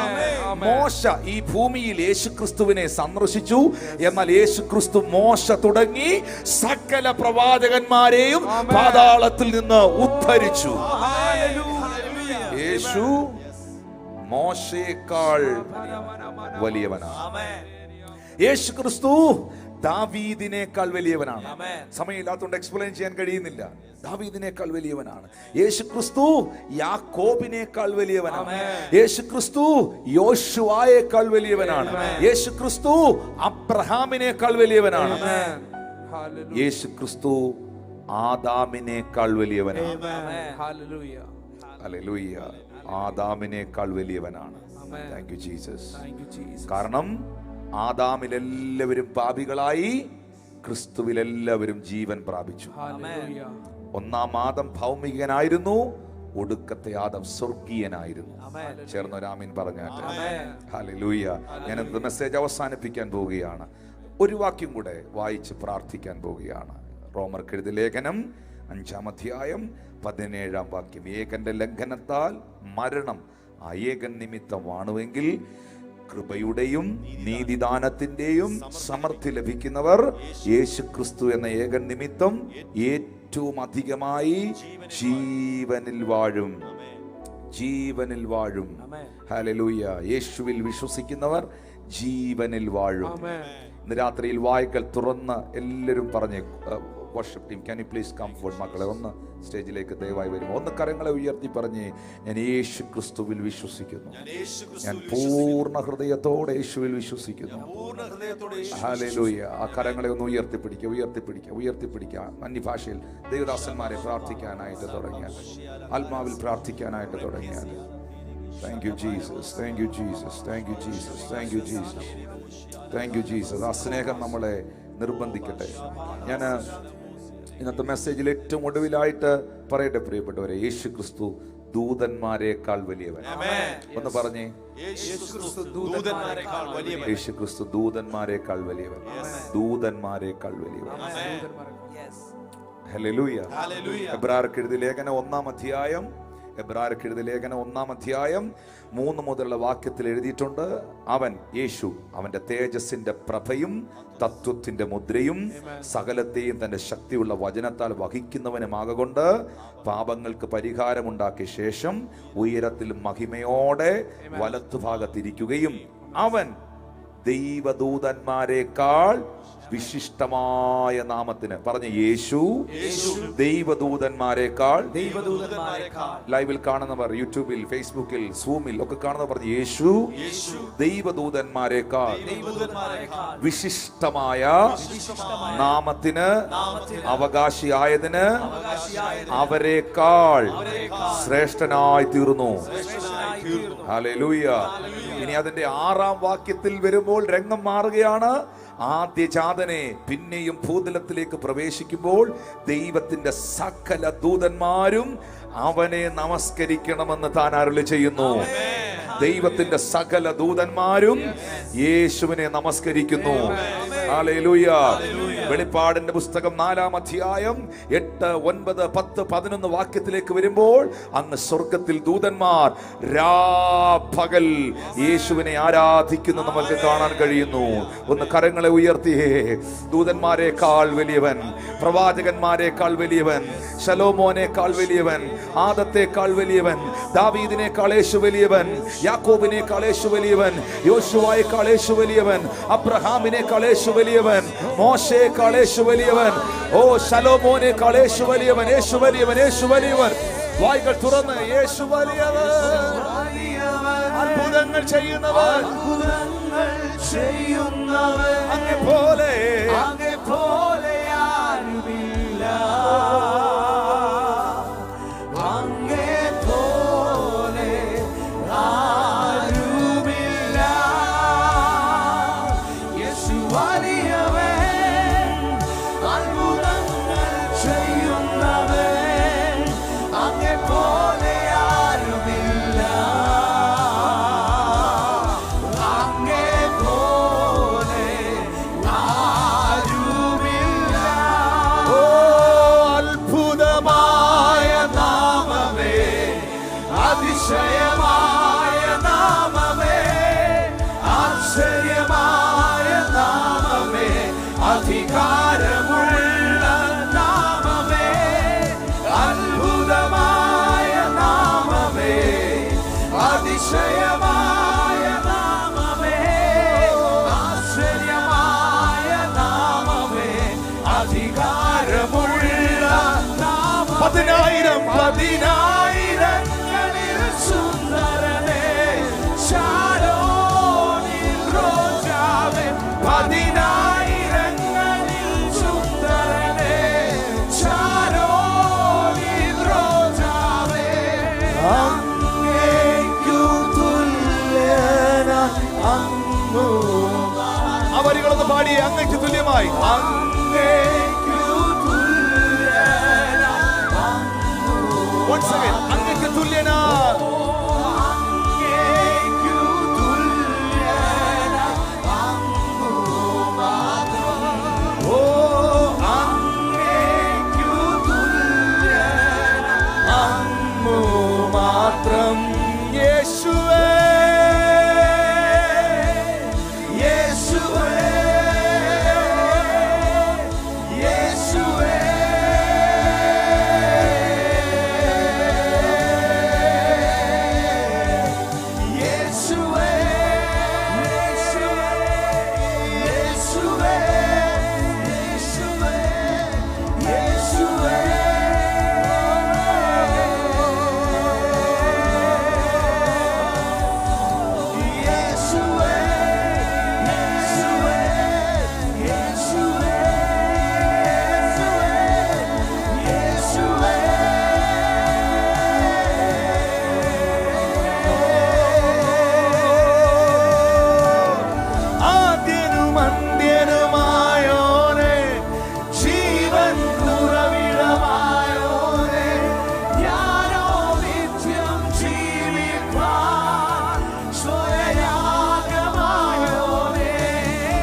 അങ്ങേക്കു തുല്യനായി അങ്ങു മാത്രം. അങ്ങേക്കു തുല്യനായി അങ്ങു മാത്രം. യേശുവേ, യേശുവേ, അങ്ങേക്കു തുല്യനായി അങ്ങ് മാത്രം. എല്ലാ നാമത്തിലും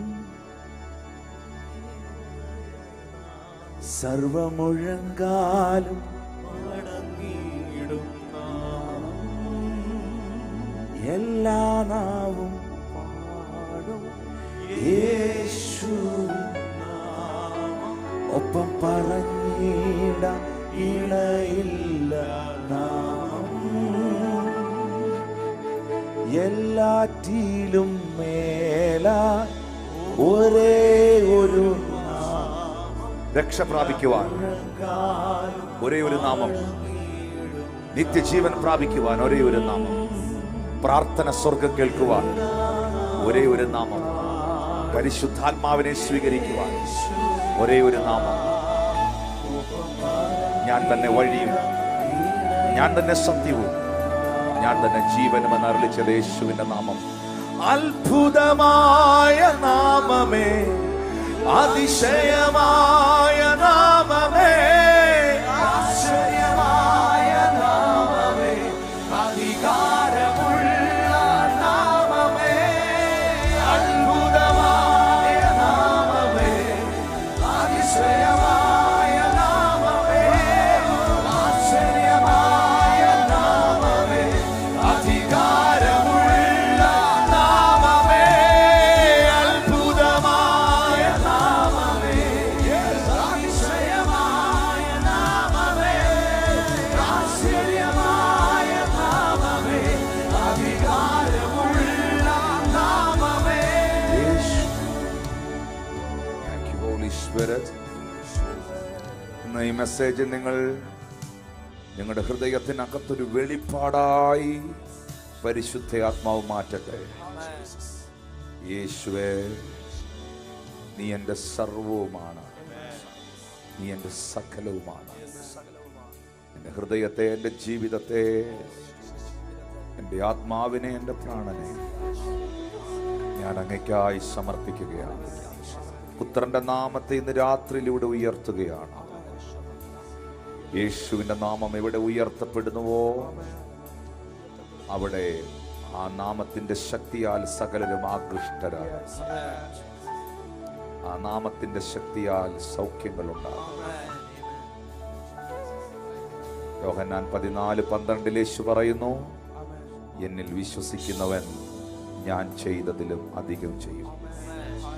നിങ്ങൾ എൻ്റെ നാമത്തിൽ അപേക്ഷിക്കുവീൻ, എന്നാൽ നിങ്ങൾക്ക് അത് ഉണ്ടാകും. നിങ്ങൾ ഇതുവരെ എൻ്റെ നാമത്തിൽ ഒന്നും അപേക്ഷിച്ചിട്ടില്ല, അപേക്ഷിക്കുവീൻ, എന്നാൽ നിങ്ങൾക്കത് ലഭിക്കും. രോഗികളായവർ രോഗമുള്ള ഭാഗത്തേക്ക് കരങ്ങളെ വയ്ക്കുമോ? ചില വ്യക്തികൾ അവരുടെ പാസ്പോർട്ടുകളൊക്കെ കയ്യിലെടുത്ത് വെച്ച് പ്രാർത്ഥിക്കുന്നുണ്ട്. നിങ്ങളുടെ കുഞ്ഞുങ്ങളെ അരികിലേക്ക് വിളിച്ചു നിർത്തി നിങ്ങളുടെ മക്കളുമാർക്ക് വേണ്ടി ഒന്ന് പ്രാർത്ഥിക്കുമോ? നിങ്ങളുടെ പ്രാർത്ഥനാ വിഷയത്തെ കരങ്ങളെടുക്കുമോ? ഈ സമയത്ത് അലക്ഷ്യമാകരുത്, എന്നെ നോക്കിയിരിക്കരുത്, ഞങ്ങളെ സ്റ്റേജിൽ നോക്കി. ഇത്രയും നേരം നിങ്ങൾ ശ്രദ്ധിച്ചതിന് നന്ദി. പക്ഷെ ഈ സമയം കൈ ഉയർത്തി പ്രാർത്ഥിക്കുവാൻ കഴിയുന്നവർ കൈ ഉയർത്തി പ്രാർത്ഥിക്കുക. എഴുന്നേറ്റ് നിൽക്കാൻ കഴിയുന്നവർ എഴുന്നേറ്റ് നിന്ന് പ്രാർത്ഥിക്കുക. ബൈബിളിനകത്ത് നിങ്ങളുടെ എന്തെങ്കിലും പ്രാർത്ഥനാ വിഷയങ്ങൾ നിങ്ങൾ എഴുതി വെച്ചിട്ടുണ്ടെങ്കിൽ അതൊന്ന് കയ്യിലെടുത്ത് അതിൻ്റെ മുകളിലൊന്ന് കൈവച്ച് പ്രാർത്ഥിക്കുക. നിങ്ങളുടെ കുഞ്ഞുമക്കൾ അടുത്തുണ്ടെങ്കിൽ അവരെ അരികിലേക്കൊന്ന് വിളിച്ചു നിർത്തുക. കുടുംബമായിട്ടുണ്ടെങ്കിൽ ഹസ്ബൻഡ് ആൻഡ് വൈഫ്, മക്കളുമാര്, നിങ്ങൾ ഒന്നിച്ച് കുടുംബമായിട്ടൊന്ന് കൈകോർക്കുക.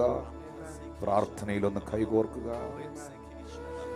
ജോഷുവായെ പോലെ നിങ്ങളും പറയുക, ഞാനും എൻ്റെ കുടുംബവും ഞങ്ങൾ യഹോവയെ സേവിക്കും.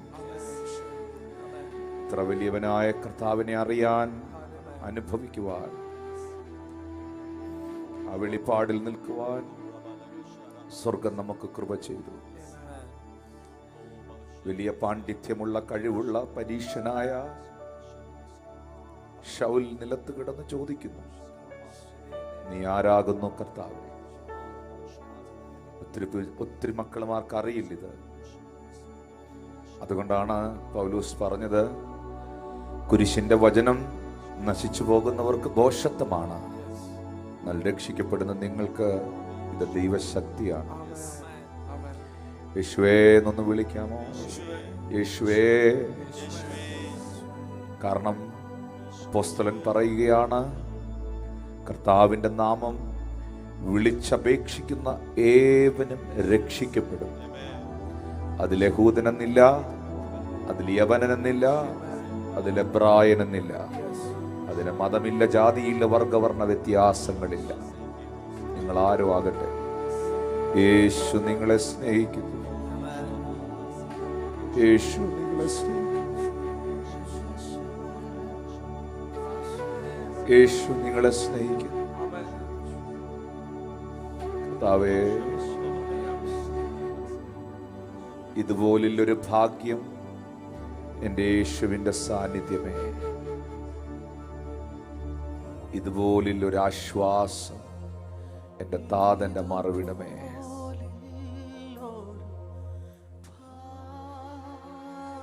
എത്ര വലിയ ഭാഗ്യമാണ് ഈ ലഭിച്ചത്. എൻ്റെ ജീവിതത്തിലെ ഏറ്റവും വലിയ അനുഗ്രഹം, എൻ്റെ ജീവിതത്തിലെ ഏറ്റവും വലിയ പദവി എൻ്റെ യേശുവപ്പായെ എനിക്ക് ലഭിച്ചതാണ്. ഈ പാപിയായ എന്നോട് അവൻ കാണിച്ച കരുണയാണ്.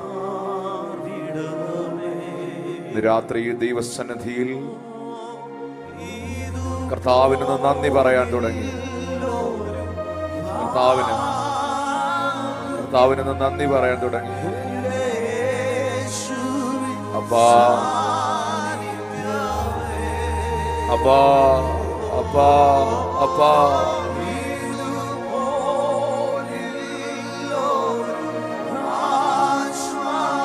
കാണുവേൻ നാം ദൈവ മക്കളെന്ന് വിളിക്കപ്പെടുവാൻ പിതാവ് എത്ര വലിയ സ്നേഹമാണ് നമ്മളോട് കാണിച്ചു. സ്വർഗസുഖ പീഠം വെടിഞ്ഞു എന്നെ തേടി വന്നവനെ, തേജസ്സിന്റെ വസ്ത്രം തന്നെ താഴ്ത്തിയവനെ, തന്നെ താൻ താഴ്ത്തിയോനെ, സ്വർഗസുഖ പീഠം വെടിഞ്ഞ് തന്നെ താഴ്ത്തിയ എന്നെ തേടി വന്നവനെ, തേജസ്സിന്റെ വസ്ത്രം അഴിച്ച് തേജസ്സിന്റെ വസ്ത്രം ഉരിഞ്ഞ് തന്നെ താൻ താഴ്ത്തിയോനെ, ഇന്ന് ആരാധിക്കുമ്പോൾ ഞങ്ങൾ കാണുന്നു നിന്നെ, തേജസ്സിന്റെ പൂർണ്ണനായി. ഇന്ന് ആരാധിക്കുമ്പോൾ ഞങ്ങൾ കാണുന്നു നിന്നെ, സ്തുതികൾക്കു യോഗ്യനായി. ഇതുപോലുള്ളൊരു ഭാഗ്യം, ഇതുപോലുള്ളൊരു ഭാഗ്യം എന്റെ യേശുവിൻ സാന്നിധ്യമേ,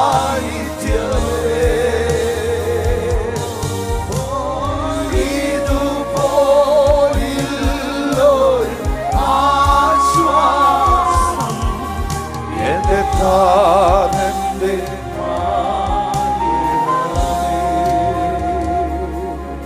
എന്റെ താതന്റെ മാർവിടമേ. പിതാവേ, ആരൊക്കെ ഇപ്പോൾ സൗഖ്യത്തിനായി പ്രാർത്ഥിക്കുന്നുവോ, ഈ ഓൺലൈൻ സർവീസിൽ ജീസസ് ഈസ് അലൈവ് എന്ന യൂട്യൂബ് ചാനലിലൂടെയും പാസ്റ്റർ ടിനു ജോർജ് എന്ന ഒഫീഷ്യൽ പേജിലൂടെയും ടിനു ജോർജ് എന്ന ഫേസ്ബുക്ക് പേജിലൂടെയും എൽ ഷദായ് മിനിസ്ട്രിയുടെ പേജിലൂടെയും ഒക്കെ സൂമിനകത്ത് ഞങ്ങളെ കാണുന്ന പ്രിയപ്പെട്ടവർക്ക് വേണ്ടി, അവരുടെ നീറുന്ന വിഷയങ്ങൾക്ക് വേണ്ടി ഞങ്ങൾ യേശുവിനോട് പ്രാർത്ഥിക്കും. റോമർക്കെഴുതിയ ലേഖനത്തിൽ സ്വർഗത്തിലെ ദൈവം അപ്പോസ്തലനായ പൗലോസിലൂടെ നമ്മെ അറിയിക്കുകയാണ്, സ്വന്തം പുത്രനെ ആദരിക്കാതെ അവനെ നമുക്ക് നൽകിയവൻ അവനോട് കൂടെ സകലവും നമുക്ക് നൽകാതിരിക്കുമോ? ഇത്ര വലിയവനായ തന്റെ പുത്രനെ, തന്റെ ഏകമകനെ നമുക്ക് വേണ്ടി തന്ന പിതാവ് സകലതും നമുക്ക് നൽകാതിരിക്കുമോ? സൗഖ്യം നിങ്ങൾക്കുള്ളതാണ്, സമാധാനം നിങ്ങൾക്കുള്ളതാണ്, വിടുതലുകൾ നിങ്ങൾക്കുള്ളതാണ്, അനുഗ്രഹങ്ങൾ നിങ്ങൾക്കുള്ളതാണ്, സമൃദ്ധി നിങ്ങൾക്കുള്ളതാണ്, ആശ്വാസം നിങ്ങൾക്കുള്ളതാണ്, പ്രോസ്പെരിറ്റി നിങ്ങൾക്കുള്ളതാണ്, അബണ്ടൻസ് നിങ്ങൾക്കുള്ളതാണ്, ഗ്രേറ്റ് ഗ്രേസ് നിങ്ങൾക്കുള്ളതാണ്. കാരണം യേശു നിങ്ങളുടേതാണ്. അവൻ ഈ ഭൂമിയിൽ വന്നത് നിങ്ങൾക്ക് വേണ്ടിയാണ്. തന്റെ ജീവനെ നൽകിയത് നിങ്ങൾക്കും എനിക്കും വേണ്ടിയാണ്. യേശുവേ, യേശുവേ, എന്റെ പിതാവേ, ഇപ്പോൾ അവരെ സുഖപ്പെടുത്തണമേ, അവരെ സൗഖ്യമാക്കണമേ, അവരുടെ വിഷയങ്ങളിൽ അത്ഭുതത്തെ ചെയ്യണമേ. സൂമിനകത്ത് ഞങ്ങളെ കാണുന്ന പ്രിയപ്പെട്ടവരുടെ ജീവിതത്തിലെല്ലാം കർത്താവിന്റെ അത്ഭുതം സംഭവിക്കട്ടെ. ആ സൂമിലൂടെ കാണുന്നവരെന്ന് കരങ്ങളെ ഉയർത്തിപ്പിടിച്ചാട്ടെ മക്കളെ. സൂമിലൂടെ കാണുന്ന പ്രിയ മക്കളെന്ന് കരങ്ങളെ ഉയർത്തിപ്പിടിച്ചാട്ടെ. യേശുവിന്റെ നാമത്തില് പിതാവേ, ഞാൻ അവരെ ബ്ലസ് ചെയ്യുന്നു. യൂട്യൂബിലും ഫേസ്ബുക്കിലും ഒക്കെ കാണുന്ന പ്രിയപ്പെട്ടവരെ, കർത്താവ് നിങ്ങളെ പൂർണ്ണമായും വിടുവിക്കട്ടെ. കർത്താവ് നിങ്ങളെ സൗഖ്യമാക്കട്ടെ. ഈ പ്രാർത്ഥനയിൽ ഈ 3 ദിവസം പങ്കെടുത്ത നിങ്ങളുടെ എല്ലാവരുടെയും ജീവിതത്തിൽ ഒത്തിരി അത്ഭുതങ്ങളുടെ സാക്ഷ്യങ്ങൾ കർത്താവ് നൽകുവാനിടയാകട്ടെ. ഒത്തിരി ടെസ്റ്റ് മണികൾ, ഒത്തിരി സാക്ഷ്യങ്ങൾ നിങ്ങളുടെ ജീവിതത്തിൽ ഉണ്ടാകട്ടെ എന്ന് ഞാൻ പ്രാർത്ഥിക്കുകയാണ്. ഹല്ലേലൂയ. നിങ്ങൾക്ക് പറയാനൊരു സാക്ഷ്യം യേശു അപ്പ നിങ്ങൾക്ക് നൽകി തരും. ദൈവമായ കർത്താവ് നിങ്ങളെ ഈ രാത്രിയിൽ സമൃദ്ധിയായിട്ട് അനുഗ്രഹിക്കട്ടെ. പലരുടെയും ശരീരത്തിൽ സൗഖ്യങ്ങളും വിടുതലുകളും സംഭവിച്ചു കഴിഞ്ഞു. ഈ ആഴ്ചകളിലൊക്കെയും നിങ്ങൾ മുന്നോട്ട് പോകുമ്പോൾ ഈ പ്രാർത്ഥിച്ച പ്രാർത്ഥനയുടെ മറുപടികൾ നിങ്ങളുടെ കരങ്ങളിൽ ലഭിക്കുമ്പോൾ നിങ്ങൾ കർത്താവിന് നന്ദി പറയാൻ മറക്കരുത്. നിങ്ങൾ ദൈവത്തിന് നന്ദി കരയറ്റാൻ മറക്കരുത്. യേശു ക്രിസ്തുവിലുള്ള വെളിപ്പാടിൽ ഈ ഭൂമിയിൽ ജീവിക്കുവാൻ കർത്താവ് നിങ്ങൾക്ക് കൃപ ചെയ്യട്ടെ.